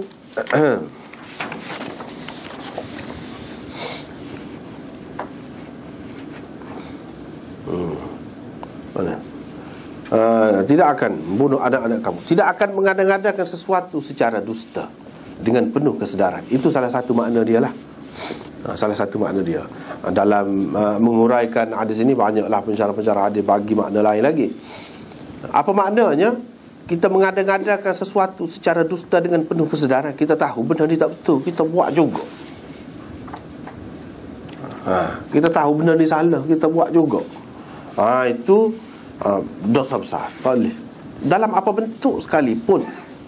Dalam apa bentuk sekalipun. Walaupun kita kata, misalnya mungkin setengah-setengah orang kan, dia kata untuk kebaikan, dia royak tu pun, puasa bulan Rejab ni ada kelebihan, kerana bulan tu sendiri tu ada kelebihan. Misalnya puasa bulan Syaban tu pun ada kelebihan, puasa 3 bulan betul-betul lah ada kelebihan. Dia kata maksud kita molek, maksud kita. Katakanlah disebut oleh orang tu gitu, dia tahu sebenarnya. Katakanlah kalau dia tahu, sebenarnya tak ada dalam hadis Nabi SAW yang sebut dengan terang, yang sahih, menyatakan kelebihan tadi. Tak ada. Tapi dia kata kita rakyat, dia nak suruh orang jadi baik, tak jadilah. Boleh dosa juga. Sebab apa? Orang panggil mengada-ngada ni sesuatu yang tidak ada dalam agama secara dusta. Tak boleh. Kalau buat saja, kalau buat pun tak jadi apa juga saja. Sebab nak boleh pahala, nak boleh apa, dia kena hak Rasulullah sallallahu alaihi wasallam ajar. Kalau dia tidak ajar, tak boleh. Kita tak boleh buat. Terutama dalam perkara ibadat, tak boleh main-main. Kena buat sepuluh dia raya lah. Sepuluh dia raya. Tak boleh main-main. Itu salah satu lah. Dusta juga orang panggil tu, dusta juga. Walaupun dengan maksud baik, tak boleh. kita tak boleh kata baik. Sebab apa? Mungkin hak kita kata baik tu sebenarnya tidak baik. Kita yang berasa baik. Sebab sahabat-sahabat dia berasa ada ketika Nabi SAW puasa betul-betul, dia pun nak buat lagu tu kata. Nabi SAW bangun tengah malam semayang, dia pun kata tak saya tidur tengah malam dah kita. Setara Rasulullah, dia diampunkan dosa dulu, kemudian tu pun ibadat lagi tengah malam. Setara dia pun dia puasa lagu tu. Bila Nabi SAW tahu, dia panggil. Apa dia ni cerita ni kamu. Sahabat-sahabat tu kata gitu. Nabi SAW tak bagi, tak bui. Dia buat lagu tu, tak bui. Padahal dia nak tu benda tak molek lah. Dia berasa molek, tetapi tak molek. Dia berasa puasa nak hari ni molek, tak tidur tengah malam dia buat ibadat ni molek. Nabi SAW kata tak molek lagu tu. Jadi kita nampak sekali tengok ibadat ni, kalau kau banyak kau molek dah. Kalau kena mengikut sunnah. Kalau tak kena mengikut sunnah tak molek. Walaupun banyak, semata-mata dari segi bilangan banyak, tak ada apa. Dan orang yang buat tu kalau dia sedar, dosa besar. Benda ni sahabat ni bai'ah tu. Mana tak sih langsung nak tak sih. Terlibat dengan benda-benda lagu ni. Itu satu contoh. Banyak lagi lah. Kalau dusta kita, orang itu tidak salah, kita jadi saksi. Kita kata dia salah, dia bunuh orang, padahal dia tidak bunuh. Siapa dia kena bunuh? Kita tahu dia tidak bunuh. Itu pun termasuk ni. Mana kita mengada-ngadakan sesuatu secara dusta, padahal kita tahu. Termasuk dalam hal ni juga. Lepas pada tu apa ni, seseorang tu dia ada isteri. Tiba-tiba anak yang dikandung oleh isterinya dinafikannya. Dia kata tidak, anak dia ni bini dia berzina dengan orang, katakanlah. Dia kata lagu tu, tak boleh, tu dosa besar. Itu makna ni. Apa ni? Wala ta'tu bi buhtanin taftarunahu baina aydikum wa arjulikum ni. Maksudnya kamu menuduh isteri kamu berzina. Mudah-mudah tak boleh. Dia suruh jaga tu. Jangan kata dia berzina. Kecuali kalau ada bukti yang nyata lah. Kalau ada bukti yang nyata. Kalau tidak, semata-mata dengan sangkaan, semata-mata bila boleh anak tu anak tak apa serupa dengan dia ke misalnya, dia nak kata selalu bini dia berzina, tak boleh. Dosa besar. Bahkan dikira sebagai anak dia, kecuali kalau ada bukti yang lain. Nak ada bukti yang lain tu tak boleh. Tak boleh dia tuduh-tuduh, main tuduh gitu. Kalau hukum Islam berjalan, hukum hudud jalan, dia kena sebab je kan? Tak kira 80 rotan. Kena sebab suami yang menuduh lagi. Kecuali kalau dia sanggup berli'an, orang panggil. Itu hukum jenayah Islam lah. Dia sanggup berli'an. Kalau dia sanggup berli'an, apa ni, dia 4 kali lah kata. 4 kali kata betul dakwah dia tu. Dan Allah SWT berkata, yang kelima dia kata Allah SWT laknat atas dia kalau sekiranya dia berdusta. Si isteri tu pun nak kata dia tak ada zina. Lagu tu juga bersumpahnya, dia tak betul kata tu. Suami dia tu tuduh tak betul. Dan kalau dia betul, laknat Allah, murka Allah ke atas saya. Depan orang ramai kata. Mana dalam mahkamah lah, kita kata dalam mahkamah. Kalau kemudian dia benda tu semua dalam mahkamah lah. Setelah tu baru lepas. Dah tak boleh nikah sama-sama dah. Tak boleh nikah sama-sama dah. Kalau nikah dengan orang lain pun tak boleh dah. Lepas pada tu nikah. Ni 2 orang ni. Kalau dia menuduh isteri dia, mana besar. Tak boleh tuduh isteri. Isteri nak tuduh suami pun tak boleh juga. Tak boleh juga. Kecuali kalau ada bukti, saksi, ada saksi. Ataupun isteri dia mengaku, ataupun suami yang mengaku. Itu soal lain. Kalau semata-mata tuduh tak boleh. Dosa besar. Ni lah, termasuklah ni. Jangan mengada-ngadakan sesuatu secara dusta. Mengada-ngadakan satu perkara besar lah. Itu makna orang panggil buhtan. Buhtan ni satu perkara dusta yang besar. Di antara dusta yang besarnya lagu tu lah. Dia tuduh isteri dia berzina, tak boleh. Bunuh anak tak boleh juga. Ni pun masuk dalam ayat. Bunuh anak lagu mana? Orang kata hak zaman jahiliah dulu, hak hidup-hidup besar dah. 4-5 tahun tu dia gali tanah ni, bubuh anak dalam tu kabur. Itu orang panggil wa'dul banat. Wa'dul banat. Wa idzal mau'udatu su'ilat. Dalam Quran sebut tu, anak-anak perempuan yang ditanam itu ditanya, bila ditanya apa? Bi ayyi dzambin qutilat. Dosa apakah yang menyebabkan dia dibunuh? Apa dosa dia? Dia pada masa tu tanya aku tu. Bunuh anak tak boleh. Hak tu hak sama jahiliah. Jahiliah lama. Jahiliah moden ni dia bunuh anak dalam perut lagi. Tak saya tengok gitu mana. Anak tu. Dalam perut lagi bunuh dah. Itu pun termasuk juga. Kena beringat. Kena beringat. Tak boleh main-main. Tak boleh main-main. Qad khasira alladhina qatalu awladahum bighairi ilm wa harramu ma razaqahumullahu iftira'an 'ala Allah qad dhallu wa ma kanu muhtadin. Rugilah orang kafir yang telah membunuh anak-anak mereka dengan kebodohan, tanpa landasan ilmu, tanpa ada landasan ilmu sama sekali. Dan mereka mahu menghalang rezeki yang Allah mahu berikan kepada mereka. Sebenarnya mereka telah tersasut jauh, sesat tu. Mereka tidak mendapat petunjuk. Jadi Allah SWT kata bodoh tu orang yang buat kerja lagu tu. Dan tak ada landasan ilmu. Kalau dia kata alasannya kita tak sayang anak ramah, kalau anak ramah tak ada nak cara lah saya nak ngaji sampai kau payah belanja banyak lagi tu gini. Tak boleh tu kecek lagu tu. Tu bercanggah dengan tauhid, akidah tu. Tadi kata dah mula-mula tak jangan syirik. Tu pun satu bentuk syirik juga tu. Satu bentuk syirik juga. Kita tidak yakin pada Tuhan Maha Kaya tu. Kita tidak yakin Tuhan yang Ar-Razak, Maha memberi rezeki tu. Hak dia kata aku yang memberi rezeki kepada kamu dan kepada mereka. Di tempat yang lain aku memberi rezeki kepada mereka. Mereka tu maksud anak-anak kamu lah. Dan kepada kamu. Bukan kamu. Kamu tu sebab saja. Bukan kita tengok ramah mati, bapak mati pun anak dia tak mati-mati pun. Hidup pak ketua. Tu tanya dengan kita, hidup boleh hidup.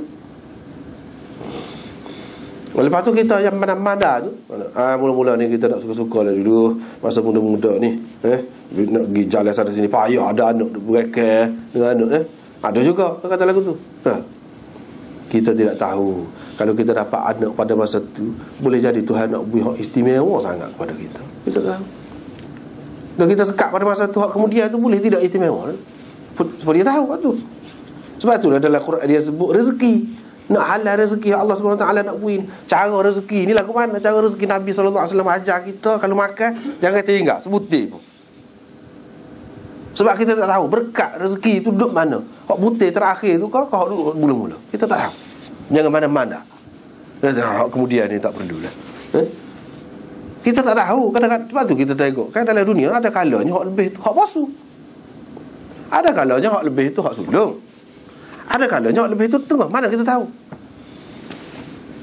Kadang-kadang kita tengok tak ada lebih pun anak kita tu hak tengah hak mana-mana kau tak caralah. Tak ada lebih lah ni. 10 generasi kemudian tu lahir anak cucu dia hak lebih. Kita tak tahu. Kita mana-mana. Kita tahu sekat kita nak pergi makan ke dia, nak datang ngaji sekolah. Hak tu. Kita fikir. Kita tak tahu 10 generasi akan datang. Allah SWT nak buat agama dia ke kita. Tidakkah anak-anak cucu ni boleh pahala kita? Sebab tu kata tak cerdik tu kata safahan bi ghairi ilm, tanpa ilmu tu. Ilmu apa lagu tu? Kita kata kalau ramah sangat tak cukup makan. Tak cukup makan zaman dulu. Ketika sekali setahun tu padi tu. Lah ni Tuhan beri hak cerdik lah. Maksud orang ramah ni rekod boleh buat macam-macam dah. Kilat. Dulu kata tak ada lah nak buat baju, tak ada nak buat tu ni. Kalau buat dengan tangan. Kalau sampai lah ni lagu lain dah. Sebab tu kita jangan mana-mana. Allah SWT pandailah tu dia akan bagi ilham kepada orang ni untuk cipta goni, untuk buat goni sehingga jadi boleh hidup. Duduk bandar tak ada kau satu. Orang zaman dulu dia tak boleh fikir tu kalau tak ada tanah tu nak dapat rezeki lagu mana. Pahala ni beribu-ribu bandar tu lah ramai, mana ada tanahnya. Boleh rezeki juga. Rezeki kok cara lain pula. Sepatutnya kita kena fikir gitu. Tak ada landasan ilmu. Ilmu gap dia. Ilmu apa? Tak ada. Sebab itu orang Islam sepatutnya jauh-jauh lagi tak pernah sabar akan melakukan perbuatan seumpama itu. Apalagi anak itu anak sah. Anak sah. Yang kita menikah dengan suami kita tu ataupun isteri kita tu, kita tak kenal kau dia, kita tak say anak dengan dia pula. Tak apa kenal kau. Dia kalau kenal apa ya nak sekat-sekat je. Lepas tu banyak lagi lah. Bukan semua orang yang nak anak ramah dia boleh anak ramah. Berapa ramai orang nak dia kalau boleh 12? Tak boleh 2 orang. Rezeki lah lepas tu kata rezeki. Kita nak halal rezeki tu pula. Kita tak tahu akan datang nak jadi lagu mana. Anak kita 2 orang tu pun boleh mati, aksiden mati kedua. Lepas tu kita tua dah. Kalau menikah pun tak boleh dah anak. Apa dia apa lagu tu?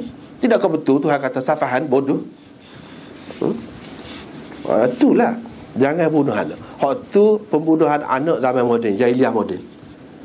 Macam-macam lah dia mari, dia campaign macam-macam. Itu tak betul. Tak kena tu lagu tu. Dan apa lagi? Jangan, dan tidak menderhaka, ini juga yang dibai'ahkan. Jangan menderhakai dalam perkara yang ma'ruf. La ta'su fi ma'rufin. Jangan menderhakai, maksud siapa sini? Pemimpin kamu dalam perkara ma'ruf. Jangan kita derhaka kepada pemimpin dalam perkara ma'ruf. Itu hak janjinya. Kalau perkara baik, molek, jangan kita derhaka. Kita kena tu ikut hak benda molek. Usah ke pemimpin hak Islam. Kalau kita katakanlah orang Islam hak minoriti duduk negara orang kafir, hak mana molek, kita tu tak apa, tak salah. Hak mana tak molek tu tidak nanti dengan orang kafir, orang Islam pun kita tak boleh kita tu. Walaupun dia dakwah Islam, dia buat benda tak molek, kita tak boleh tu. Dia menganjurkan maksiat,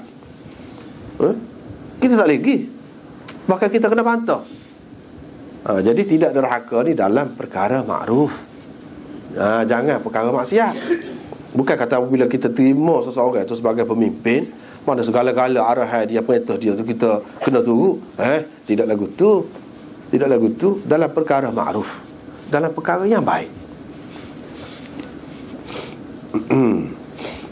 Sesiapa di antara kamu yang menyempurnakan janji itu, maka pahalanya dijamin Allah.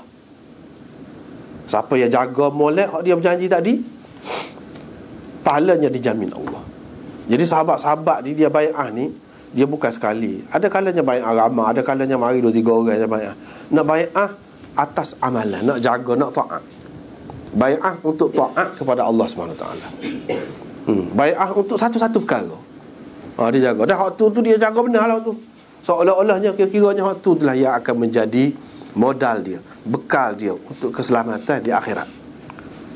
Ada di antara sahabat itu janji dengan Nabi SAW, dia akan berkata benar walaupun di hadapan siapa pun. Itu bai'ah dia. Dengan sebab itu dia tak takut, mana-mana pun dia akan royak. Hak betul, mengikut dia faham, dia tahu. Soal nak terima itu soal lain. Ada yang lagu tu. Macam-macam bai'ah ni, tidak sekali bai'ah. Tapi bai'ah ni, nak cerita ni penting. Orang yang penting sebab sebelum hijrah lagi. Inilah yang menentukan hijrah Nabi SAW ke Madinah. Kalau tak ada bai'ah ni, tak pergi. Mula-mula Abbas tak berapa nak pergi, pak saudara Nabi SAW. Tapi dia tengok demo ni sungguh ni, sungguh-sungguh ni, sanggup ni segala-galanya. Baru dia katakan lagu tu tak apalah. Barulah dia benarkan. Mereka bawa, kira-kira je bawa lah Nabi SAW ke Madinah.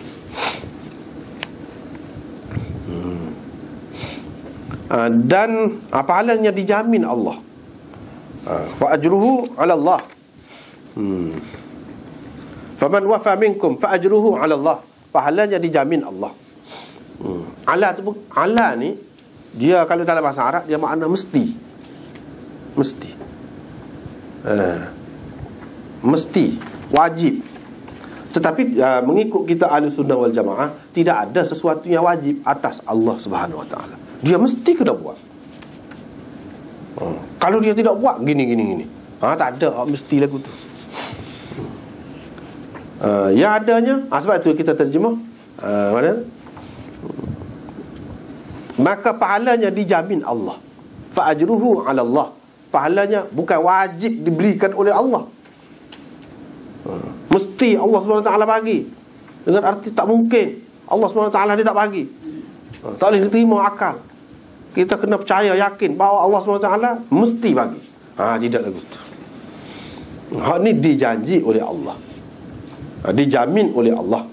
Bila Allah SWT jamin, kalau dia kata biasa ni pun dia tepat dah. Apatah lagi kalau dia berjanji. Kalau dia berjanji, kalau dia jamin. Dalam Quran dia ada sebut, innallaha la yukhliful mi'ad. Allah SWT tidak memungkiri janji. Bila dia sudah berjanji, lagu tu lah. Tapi nak kata wajib, tak boleh. Itu bukan akidah ahli sunnah, Mu'tazilah lagu tu. Dan sesiapa yang melanggar sesuatu daripada apa yang dijanjikannya itu, ataupun dia langgar semualah, kecuali hak mula-mula tu. Hak mula-mula tu tak kira. Hak mula-mula tu sebab tu syarat tu, iaitu jangan syirik dengan Allah. Jangan mensyirikkan sesuatu dengan Allah. Tu syarat tu. Kalau ada hak tu, tak jadi hak lain. Tak terima dah tu, Tuhan tak ampun dah. Nak hak ni, nak syarat nak boleh ampun ni, jangan ada hak tu, hak mula-mula. Sesiapa yang melanggar sesuatu daripada yang dijanjikannya itu, hak tadi, lalu ia dihukum di dunia ini, maka hukuman itu merupakan kafarah kepadanya. Baik. Dia kata kafarah. Kafarah tu apa makna? Kafarah tu banyak makna. Kafarah tu di antara makna yang masyhurnya ialah Allah SWT menghapuskan dosa dia, yakni mengampunkan dia. Allah SWT mengampunkan dia.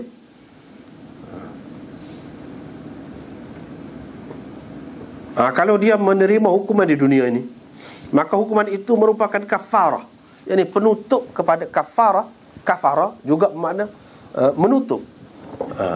Makna hukuman itu menutup dosa dia, kesalahan dia, sehingga dia tidak diseksa lagi di akhirat, tidak dihukum lagi di akhirat. Akhirat masuk dalam neraka pula ke itu? Tidak.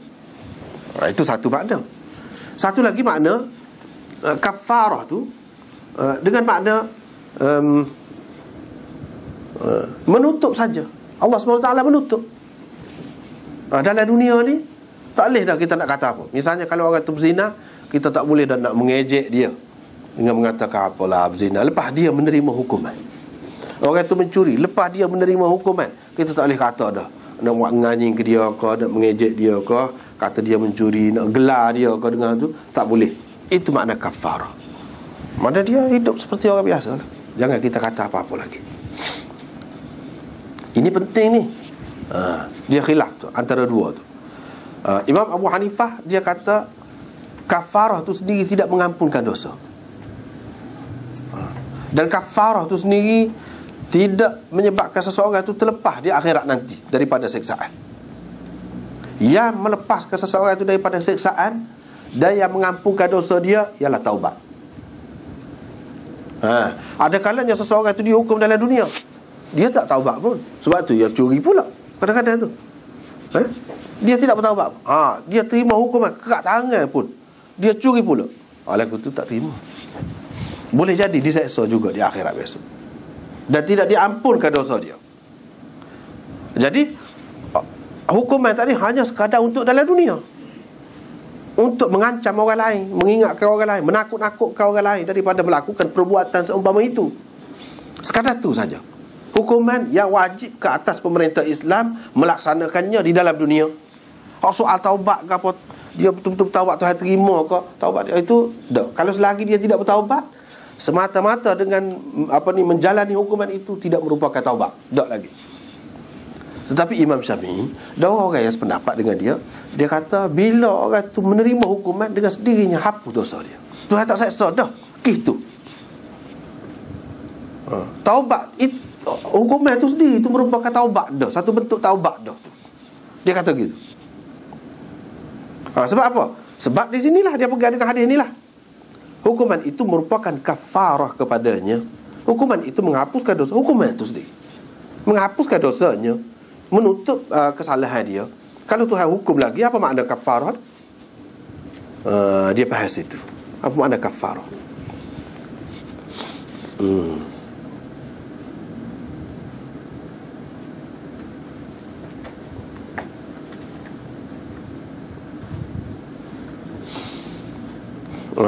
Ya, artinya Kalau orang tu dia melakukan kesalahan tadi lah, dia membunuh, maka dihukum bunuh dia terima hukuman bunuh.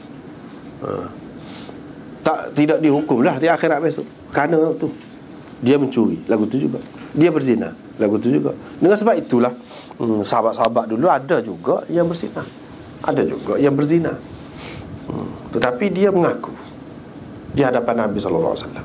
Suruh Nabi hukum dia, laksanakan hukuman Allah ke atas dia. Nabi SAW cuba nak mengelak, buat alasan ni, alasan tu.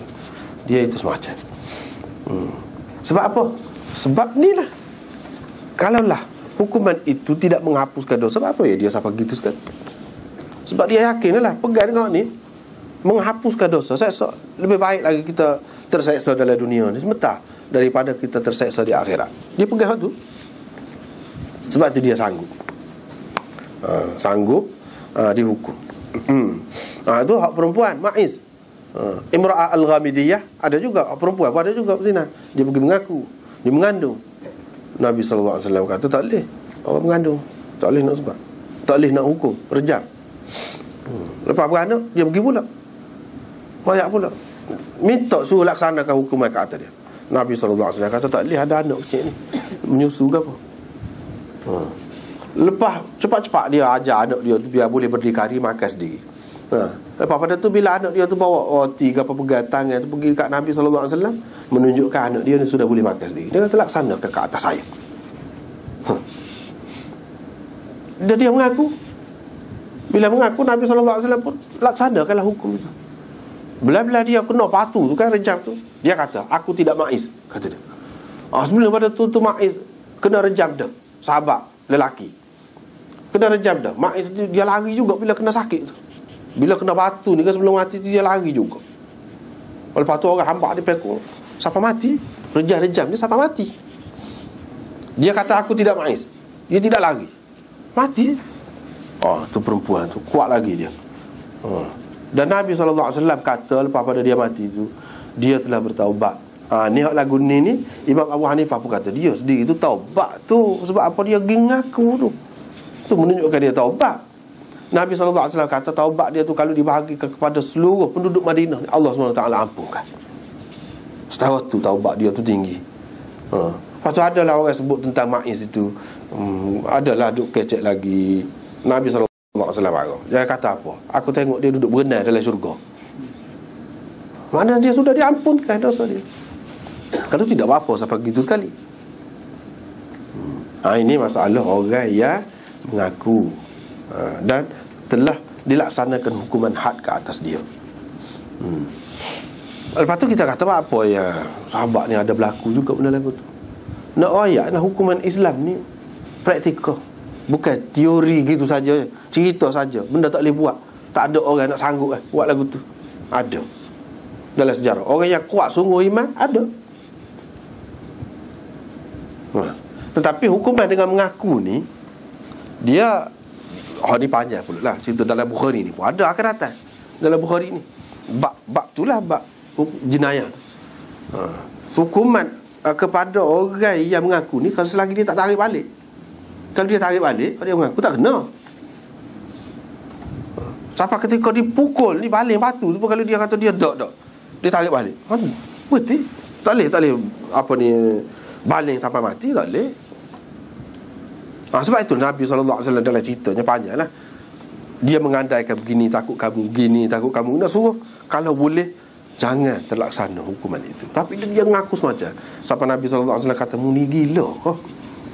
Dia kata dia tidak gila. Betul. Dia tak akan senang kalau selagi hukuman dia tidak dilaksanakan ke atas dia. Benda ni tidak mungkin berlaku kepada Rasulullah SAW. Tak mungkin berlaku gitu. Tetapi kepada sahabat yang tidak maksum mungkin berlaku. Setengah-setengah orang dia nak mengkritik sahabat, dia kata tengok sahabat ni teruk pada orang lain. Dia tunjuklah hak lagu tu. Dia tunjuk hak lagu tu sahabat berzina ke apa. Kita tak boleh tengok hak tu. Kita tak boleh tengok dia berzina dari segi dia mencuri, dia apa tu. Kita tak boleh tengok dari segi tu. Dari segi tu mungkin berlaku sebab mereka tidak maksum. Yang kita perlu tengoknya beza dia tu daripada orang lain apabila dia buat tu lagu mana sikap dia. Dia sanggup hukum tu dilaksanakan ke atas dia. Dia tak puas hati kalau selagi tidak dilaksanakan ke atas dia. Ini bezanya. Nak royak orang yang dididik dengan cara Islam, dia yakin betul dengan hukum Islam ni sampai setara tu. Bukan cerita-cerita ni, memang ada berlaku. Bukan orang lelaki saja, orang perempuan pun ada. Tu sebenarnya nak royaknya tu.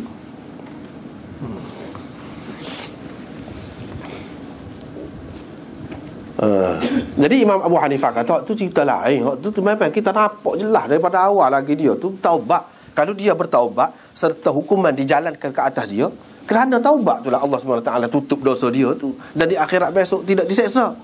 Tetapi kalau orang ni kerana saksi ditangkap dia kerana melakukan sesuatu kesalahan, lepas tu dia dihukum, sebenarnya hati dia tak serik pun.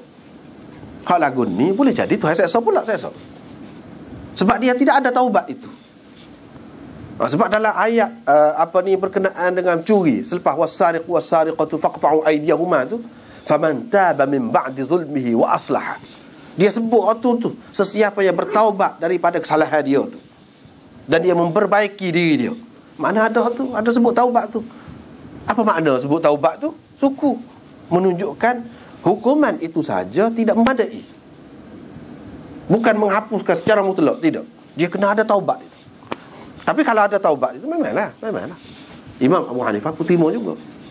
Memang menghapuskan dosa dia, menutup kesalahan dia itu, dan di akhirat besok Allah SWT tak seksa dah dia.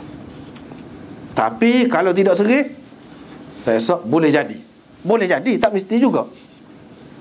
Boleh jadi dia ada kebaikan lain. Allah SWT mengambil kira hak tu, tak kena dah dia. Seksa boleh jadi. Hak ni terpulang kepada Allah. Ini tujuannya Imam Bukhari buat mari hak ni nak menolak Khawarij lah, yang mengatakan kalau melakukan dosa besar boleh masuk dalam neraka. Tuhan tak ampun, mesti kena masuk dalam neraka. Ada ni belum tentu lagi. Boleh jadi Allah SWT mengampunkan dia. Boleh jadi Allah SWT akan menyeksanya. Boleh jadi. Ini kalau tidak dilaksanakan hukuman Islam ke atas dia. Lepas tu dalam melaksanakan hukuman Islam ni, maknanya wajib lah. Kalau tidak melaksanakan hukuman itu, dosa. Dosa semua orang Islam, terutama sekali pemerintah lah, dosa. Kalau dia mampu.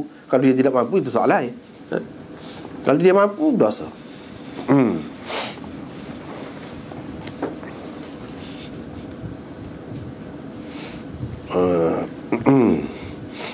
Kalau dia mampu, tak boleh. Dia kena laksanakan. Kalau dia tidak mampu, menunjukkan lemah lah. Orang Islam di sesuatu tempat tu lemah. Sebab makna merdeka ni, kalau kita kata merdeka lah, dalam kaitan dengan merdeka ni, makna kita boleh buat apa perintah agama ni semua sekali. Kita boleh buat. Tak ada takut, tak ada bimbang, tak ada apa. Itu makna merdeka. Kalau kita masih lagi takut, masih lagi macam-macam, tidak merdeka lagi. Lemah lah. Lemah. Ada kekurangan kita. Kalau kita mengatakan hukum Islam ni hanya dari segi nikah kahwin, kalau nak cerai kau, nak tebus tolak kau, nak gapo kau, barulah kita pergi menghadap hakim syar'i dan mahkamah syariah. Sekadar tu. Tapi kalau hukum-hukum macam saat ni, tak ada. Hukum lain pula pakai. Itu maknanya lemah. Lemah orang Islam. Itu hakikatnya. Hakikat tu tak boleh lari dah. Paling lembut tu. Kita kata lemah. Kita kena mengaku tu memang lemah. Sebab hukum Islam ni bukan cara kau nikah kahwin saja. Kalau hak tu nikah kahwin tu, kalau dalam negara Islam hak 100% pun untuk orang kafir, dia ada mahkamah. Kalau hak serupa dengan mahkamah syariah kita ni, untuk orang kafir pun ada. Sebab dia menikah cara dia, cerai cara dia. Kita tidak ikatkan dengan cara kita hak tu. Dia pun ada hak tu. Jadi kalau dengan adanya hak tu, tak ada kelebihan sebenarnya. Ada kelebihan dari segi hak lain semua sekali tu, hukum tu. Tak ada dah hak atas pada hukum Islam. Itu makna kedaulatan undang-undang, kedaulatan hukum. Kalau ada lagi hak lain lebih, boleh batalkan hak tu. Di mana kedaulatannya? Di mana kemerdekaannya?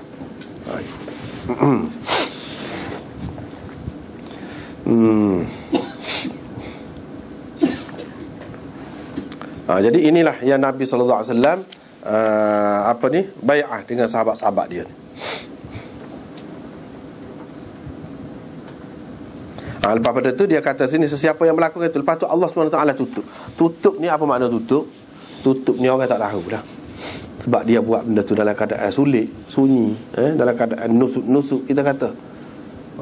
Katakanlah seseorang itu, dia telah melakukan mana-mana kesalahan yang tersebut tadi, ataupun hal lain-lain lagi lah yang merupakan dosa besar tu. Lepas tu dia tak sanggup.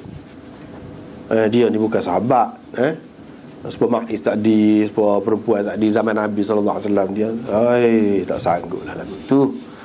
So yang keduanya, habis orang tahu.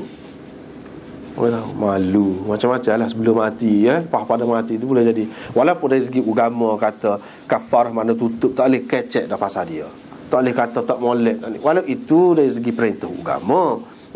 Masalah orang langgar tu, dia langgar semacam perintah agama suruh semaya, belana tak semaya tu. Hak ni pun gitu, dia malu. Jadi lagu malu, dia senyap, tak say terima hukuman, tak say terima hukuman, tak say dilaksanakan hukuman tu. Dia senyap, awak susu. Dia tidak mengaku lagu tu. Boleh ke tidak? Itu pun satu macam kalau hukum Islam tak jalan seperti sekarang ni. Kalau kita pergi ngaku dalam mahkamah pun tak jadi apa. Sia-sia ya. Wah, geger. Kalau kita pergi ngaku dalam mahkamah syariah sekalipun, dia tak boleh nak apa juga. Tak boleh nak apa. Tak ada faedah ngaku. Tak ada faedah. Kalau ni yang kita duk cerita ni, kalau sudah dilaksanakan hukum tu sudah berkuat kuasa, jalan dah di sesuatu negeri, dia tak sih pergi serah diri. Dia nak bakar duduk sendiri, boleh ke tidak? Boleh juga. Ini dalam hadis ni kata, sesiapa yang Allah SWT tutup, boleh juga. Bukan tak boleh, bukan kata dalam Islam ni hak tu saja. Hak tu orang kuat tu, memanglah tinggi iman dia. Tapi kalau buat lagu ni, apakah dia tak ada dah kebaikan, jalan kebaikan untuk dia? Kalau dia, apakah dia ni berasa putus asa dah, kalau kita buat apa-apa pun tak jadi, Tuhan tak terima? Jangan berasa lagu tu. Tuhan tetap terima kebaikan kita hal lain-lain, asalkan kita nyesal dah tu. Kita tak sanggup nak terima hukuman tadi. Kita terima hukuman tu betul, tetapi kita tidak sekuat itulah. Jadi kita nak bertaubat seorang-seorang, jerit seorang-seorang, kita buatlah kebaikan yang lain. Dalam hadis yang lain, dalam Bukhari ni sendiri ada, akan datang kita akan jumpa seorang perempuan tu, dia tu pelacur. Bila dia tengok anjing ni duduk dahaga nak mati, anjing tu duduk keliling telaga, nak masuk, nak terjun tak berani dalam telaga tu. Jadi dahaga, dia pun ambil, dia pergi tengok, dia pun faham lah, anjing ni dahaga sangat, sial ke dia. Dia turun ambil dengan kasut dia pun minum ke anjing tu sampai kenyang. Allah SWT redha kepada dia, Allah SWT kenal perbuatan dia, sehingga Allah SWT ampunkan dia, masuk syurga perempuan tu. Ni dia tidak menjalani hukuman apa-apa. Walaupun cerita ni cerita orang zaman dulu, Nabi SAW cerita tu untuk pengajaran kepada kita. Setiap suatu, maknanya Allah SWT terima kejahatan lain dia buat tu, suku tu, asalkan dia tidak syirik, kebaikan lain yang dia buat tu Tuhan terima. Boleh jadi hak kita buat lain, hak molek-molek tu, Allah SWT dapat tutup hal ni. Dia tahu kita ni sungguh-sungguh, dan kita lepas pada tu menyesal, tak buat sama dah. Syaratnya tu lah, syaratnya tak buat sama dah. Maka boleh jadilah. Kita tidak kata mesti Allah SWT lepas dah seksa tak kena. Ada, tak kata lagu tu. Boleh jadi seperti inilah. Kalau Allah SWT nak seksa dia, boleh jadi. Kalau Allah SWT nak mengampunkannya, boleh. Kalau dia ampuninya orang itu, bermakna tak masuk neraka adalah kita. Walaupun dosa tu dosa besar, tapi hak syarat utama yang paling pentingnya dalam perkara ni ialah taubat kita tu sejauh mana. Salah satu tanda taubat tu kita terima hukuman tadi, tu tanda dia. Salah satu lagi, kita mana tak buat dah, tinggal ada benda tu. Itulah yang ulama-ulama sebut sebagai rukun taubat itu. Kita tinggalkan benda tu, kita menyesal sungguh-sungguh, menyesal, dan kita berazam tak saya buat dah 3 perkara. Sampai bila-bila tak saya buat dah. Bahkan kalau orang buat, kita tak suka. Kita sedih orang tu melakukan seperti kita juga. Apa jadi lagu tu, kita sedih. Itu tanda taubat. Kalau ada hak tu, insya-Allah dah buatlah kebajikan yang lain. Jangan kita putus asa dengan Allah SWT. Jangan lagu tu. Itulah pengajaran daripada hadis yang ke-11 ini, iaitu berkenaan dengan bai'ah sahabat kepada Nabi SAW. Kita berhenti sekat itulah dulu. Mungkin kalau ada perbincangan, boleh lagi ni insya-Allah, perbincangan soal jawab ke, insya-Allah boleh. Ada masalah ni.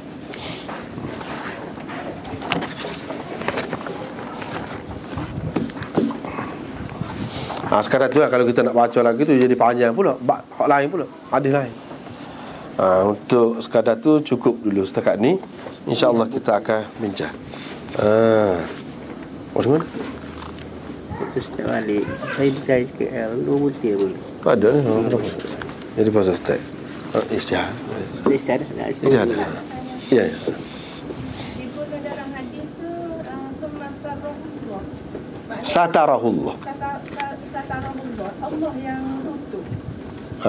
Bukan kita itu Allah yang tutup. Iyalah, maknanya kalau orang tak tahu tu, dialah tu tutup tu. Dia tutup tu. Kalau dia buka, tu kita sesuai ayat kau orang lah. Kita berzina, kita gini, dia tutup dah tu. Itu maksudnya. Dah dia sudah tutup, jangan kita buka lagi. Apa lagi kita nak berbangga-bangga pula dengan kejahatan kita tu, duk sebut kau orang pula. Tak boleh. Tu tak boleh. La yuhibbullahu al-jahra bis-su' min al-qawl. Allah SWT tak suka kita menyatakan kejahatan kita lepas-lepas dah. Terutama sebagai kita nak bangga-bangga pula, kita pernah kata orang lah, misalnya tak perlu dah tu. Dah orang tak tahu senyap, dah ramai dah hak mati, hak tahu kita jahat dulu, kita tu sudut royak lah, duduk diam lah. Itu makna Tuhan tutup. Molek lah tu kita tua. Katakanlah kalau orang lelaki tua dah, dulu jahat, ramai dah hak mati, hak sezaman dengan kita, hak tahu jahat kita dulu, dia pun mati dah. Jadi hak ramai lagi tak tahu ni, kita tak salah royak lah. Tuhan tutup lah tu. Jangan pula kita buka.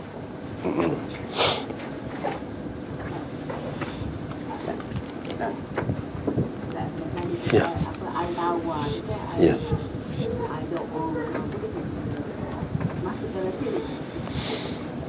Tu tak ada khilaf ulama tu. Setengah ulama tak sah, setengah ulama kata tak apa lagi. Gitulah. Tak termasuk. Tak termasuk tu. Khilaf lah.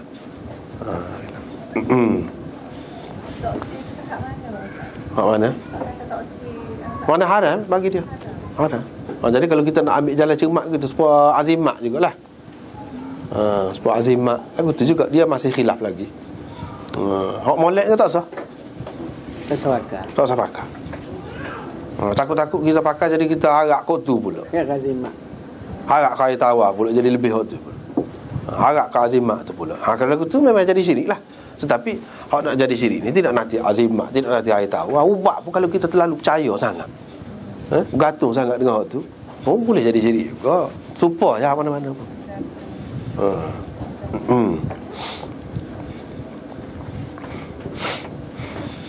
Ada lagi? Kalau ada soalan? Ya. Misalnya pasangan hidup lah, jadi nak bina tak boleh. Jadi dia ni foto ke apa lagi, nak juga ada juga. Dia ni buat istimna macam hukum. Istimna. Tu termasuk dalam kaedah satunya irtikab akhafid dararain lah. Irtikab akhafid dararain. Yang ni kita memilih satu langkah yang lebih ringan walaupun salah juga. Mengikut setengah ulama haruslah gitu. Harus, daripada kita takut terjerumus dalam perzinaan. Jadi dengan cara kita buat gitu, kita maknanya melakukan hak lebih ringan daripada dua perkara yang salah kedua-duanya salah. Kedua-duanya salah. Tetapi kalau boleh, tak usah cari jalan tu lah, buat jalan lain lah. Maksudnya kalau kita sudah ada pasangan hidup dengan cara lain lah, susah dengan cara itu. Jangan pilih jalan yang berdosa.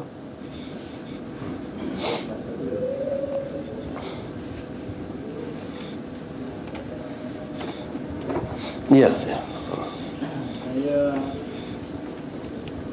nak tanya berhubung dengan bacaan Al-Fatihah. Jadi memang kita kena dengarlah Fatihah ni baca dengan wakaf 7 misalnya, wakaf 3, wakaf 4. Jadi kalau musim-musim bulan puasa kita jadi makmum stay wakaf 7 tu ada nak tunggu tak imam. Jadi kita nak ambil cara tengoknya mana yang kita patut. Tu imam memanglah dia kira kadang-kadang tu imam pun ekspres juga. Pakai terurus dia. Jadi macam mana kita sebaik-baik lah. Sebab setiap wakaf tu katanya dijawab. Tuhan jawab. Jadi kita nak ambil jalan yang sebaik-baik. Itu sajakah soalannya?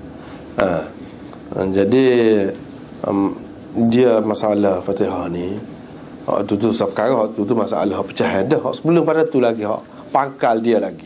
Masalah dalam semaya dengan tu imam ni pun dia khilaf lagi. Ada tu. Kalau mengikut mazhab Imam Malik, Imam Ahmad dan Imam Abu Hanifah dan ramai lagi yang lain, mereka mengatakan makmum ni tak perlu baca dah Fatihah tu pun. Tu imam baca saja memadai dah. Tu imam baca saja. Itu sembahyang tarawih. Hak tidak wajib. Kalau hak sembahyang wajib, ini sembahyang 5 waktu pula gitu. Bahkan mereka menganjurkan supaya makmum ni diam. Sebab apa tu imam baca dengar, dia suruh kita dengar. Idza quri'a al-Quran fastami'u lahu wa ansitu. Dia suruh dengar. Mengikut mereka lah. Yang terima kata kena baca Fatihah di belakang tu imam ni Imam Syafi'i. Imam Syafi'i. Memang dia terima. Bagi dia tak kira lah sembahyang mana-mana lah. Sembahyang fardu ke, sembahyang sunat ke, seperti tarawih tu dia kena baca Fatihah. Kalau tak baca Fatihah tak jadi. Walaupun makmum pun kena baca juga. Jadi kita ni hak paling baiknya dalam masalah bila kita ikut imam, kita kena ikut dia lah. Dan setakat mana tak apa, hak tu tak imam tanggung dah. Tak perlu kita jadi kerana nak melera ke wakaf 7 saat ni kita kata saat ni, siapa dia pergi ke depan jauh daripada kita, boleh jadi sampai membatalkan dalam mazhab Syafi'i pun kalau melepasi 2 rukun kan. Jadi sampai membatalkan, jadi tak molek lagu tu. Hak moleknya walaupun kita tak habis lagi kita kata baca, imam sudah rokok dah, kita rokok. Itulah yang paling baik. Sebab apa kita mengikut imam dan dia tanggung. Seperti mana kalau kita pergi lewat kan sembahyang kan, tu imam sudah rokok dah, kita tak ada langsung kan tak baca Fatihah. Siapa dia tanggung tu? Tu imam juga kan tanggung. Kita pergi rokok tu lah. Takkan kita nak pergi baca dulu Fatihah, tidak disuruh lagu tu. Mazhab Syafi'i pun tidak suruh lagu tu. Walaupun dia kata wajib baca Fatihah pun, kalau siapa perekat tadi tak boleh baca dah, mesti kena pergi rokok tu. Pergi rokok tu. Kalau tidak salah pula jadi salah. Jadi cara yang paling baiknya kalau kita mengikut mazhab Syafi'i sekalipun, iaitu kita ikut imam lah. Itulah yang terbaik. Kalau kita nak berasa tak sedap juga gitu, nak melerah ni, maya sendiri. Sebab tarawih ni kalau mengikut dalam mazhab Syafi'i sendiri pun dia lebih afdal semaya seorang. Kalau mengikut Syafi'i sendiri pun kalau kita berasa tak puas hati lagi lah. Tapi kalau nak kelebihan jemaah tu tak dapat tidak lah. Jemaah tu ada kelebihan dia. Wallahu a'lam. Kalau boleh soalan yang berkenaan dengan hak saat ni, supaya kita dapat ambil manfaat sepenuhnya dengan tajuk tu berkenaan. Boleh juga lain pun, tapi hak lebih utamanya hak tu. Ya. Nak sambung berhubung dengan kenyataan salah seorang artis yang bekas penagih gada. Ada ayat yang mengatakan dia tak nak anak. Mana? Dia tak ada niat nak anak. Dia jangan anugerah dia seorang anak. Pasal dia terlibat dengan dadah lah. Jadi macam mana dia boleh buat kenyataan? Mana sebut dia tak reda apa yang dia Tuhan beri kat dia. Anak jadi lahir di mana dia pernah kata dia tak si kerana dia masa tu dalam keadaan yang gelap lah, tak si zuriat. Jadi boleh buat kenyataan itu. Jadi Tuhan beri ke mana seolah dia tak reda lah. Mana dia memikir? Ya. Ya, komennya. Satunya dia masalah artis tu sendiri tak boleh menjadi hujah. Kita tak jadi apa dia kata kamu pun dalam segi agama ni tak boleh jadi hujah, tak boleh buat pegangan, tak boleh buat rujukan tu kesilapan dia, kelemahan dia, kejahilan dia lah. Itu perkara yang pertama. Perkara yang kedua, kalau kita sangka baik kepada dia, boleh jadi maksud dia ketika tu dia tak siap anak tu sebab dia ada masalah, boleh jadi menurun kepada anak dia tu. Maksud baik tu, itu maksud baik, tak apa kalau buat lagu tu. Bukan dia sajalah orang yang berkenaan tu, orang lain-lain pun. Misalnya kalau dia gila, dia tak siap anak, takut gila, itu ada keharusan. Sebab itulah dalam agama pun kata tak boleh bunuh anak tadi. Itu cerita lain, rancang keluarga. Kalau dalam keadaan yang dibenarkan dalam agama pun boleh juga. Bukan kata tak ada ruang langsung untuk tidak dapat anak tu. Sekiranya boleh membahayakan anak tu, boleh membahayakan ibu, boleh membahayakan masyarakat akan datang kerana penyakit keturunan, itu termasuk dalam kebaikan. Tidak salah kalau dia kata gitu. Tidak salah kalau dia tak say tu. Tapi kalau kita sangka baiklah, atas dasar sangka baik, dia tak say tadi dengan maksud tu, lepas tu dia dapat juga, dan dia tidak bunuh pun anak dia tu, menunjukkan dia rela jugalah, mudah-mudahannya. Wallahualam. Berkenaan dengan anak luar nikah ni kan, dalam hadis ni maknanya kedudukan dia dari segi Tuhan tahu mana? Dari segi Macam panggilnya kalau orang mengandung kan, tak dihukum sebab ada anak kan, kita masih menghukumkan dia kan. Dalam hati kita, perasaan kita pada anak luar nikah sebenarnya sepatutnya mana? Memang begitulah. Sebab dalam agama ajar tak ada kena-mengena anak tu. Dia tidak salah. Kita tak boleh hina dia, kita tak boleh. Bahkan kita kena jaga, menjadi tanggungjawab masyarakat lah tu. Ibu bapa dia tak ada kena-mengena dengan dia. Tak ada kena. Dia sebagai manusia yang lahir dalam keadaan suci supaya orang lain-lain juga. Cumanya mungkin kita tengok dalam setengah-setengah hukum tu nampak macam anak zina ni dipencilkan ataupun dipinggirkan sikit kerana masalah imam ke apa ke. Itu bukan kerana diri dia tu, tetapi kerana kebiasaannya anak-anak ni tidak mendapat pendidikan yang baik.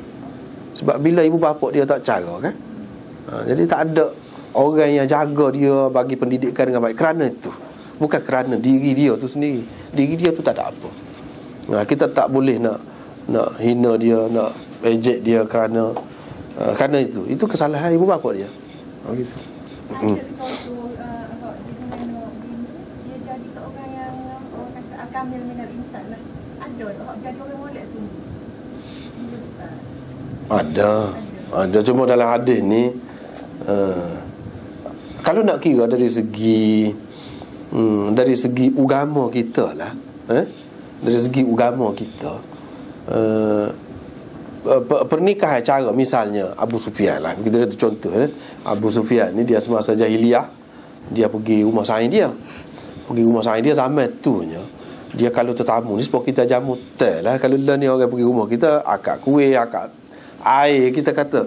Jadi dia orang zaman tu, zaman jahiliah ni, dia bagi hamba dia kepada tetamu yang mari tu. Jadi boleh tidur sekali, boleh apa, kalau boleh anak kan. Tu kita nak kata apa? Anak zina lah kita kata. Tapi dalam masyarakat dia pada masa tu, sebelum Islam hari ni, jadi kebiasaan lah, tak tahu zina ke apa.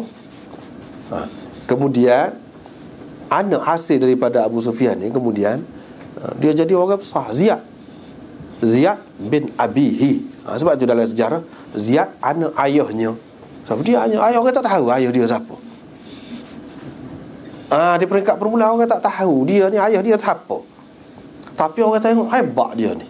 Dari segi kepimpinan dia, bakat dia, ceramah dia tu, bercakap dia tu, mesti orang kata dia keturunan orang yang lebih ni, hebat dia. Jadi mengikut cerita dalam sejarahnya, akhir sekali Sayyidina Muawiyah menerima dia. Dia kata dia ni adik-beradik. Dia ni adik-beradik. Begitu juga Ummu Habibah, mana adik-beradik kepada Muawiyah ni, isteri Nabi SAW, juga menjadi saksi kata bahawa ni adik-beradik dia, sebab ayah dia ada royak dulu. Ini menunjukkan bahawa anak zina tu pun boleh jadi juga. Boleh jadi juga orang yang lebih dalam Islam pun, dalam kafir, dalam mana ini dia tak, ini apa, dia tak mesti kata tidak lebih. Cumanya biasanya bila dia tu tidak terjaga dengan baik, terabailah nak banding dengan orang lain, tapi tak mesti.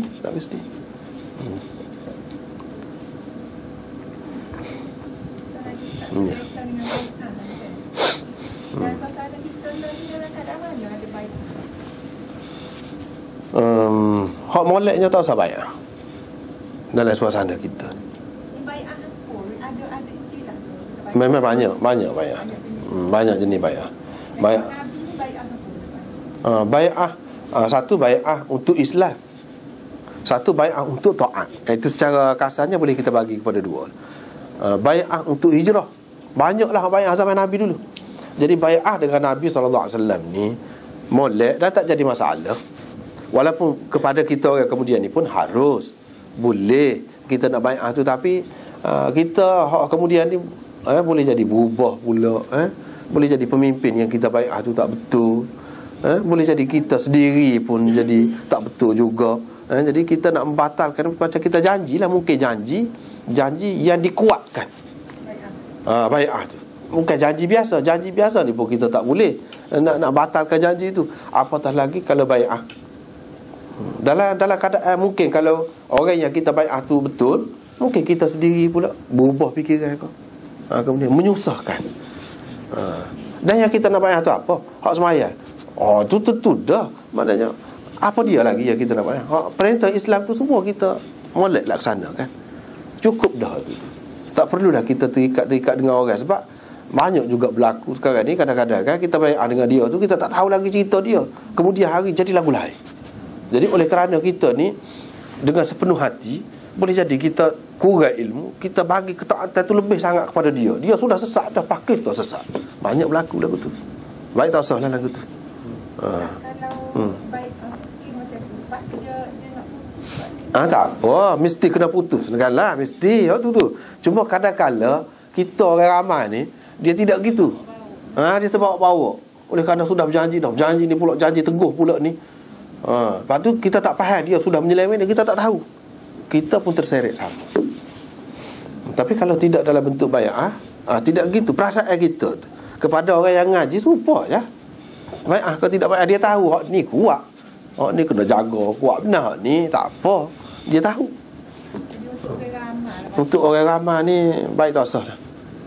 Takut bahaya saat ni lah.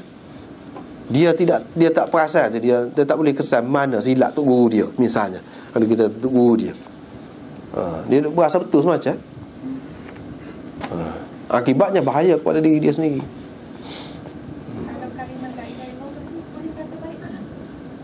Tu dalam arti yang umum, ya betul, bai'ah.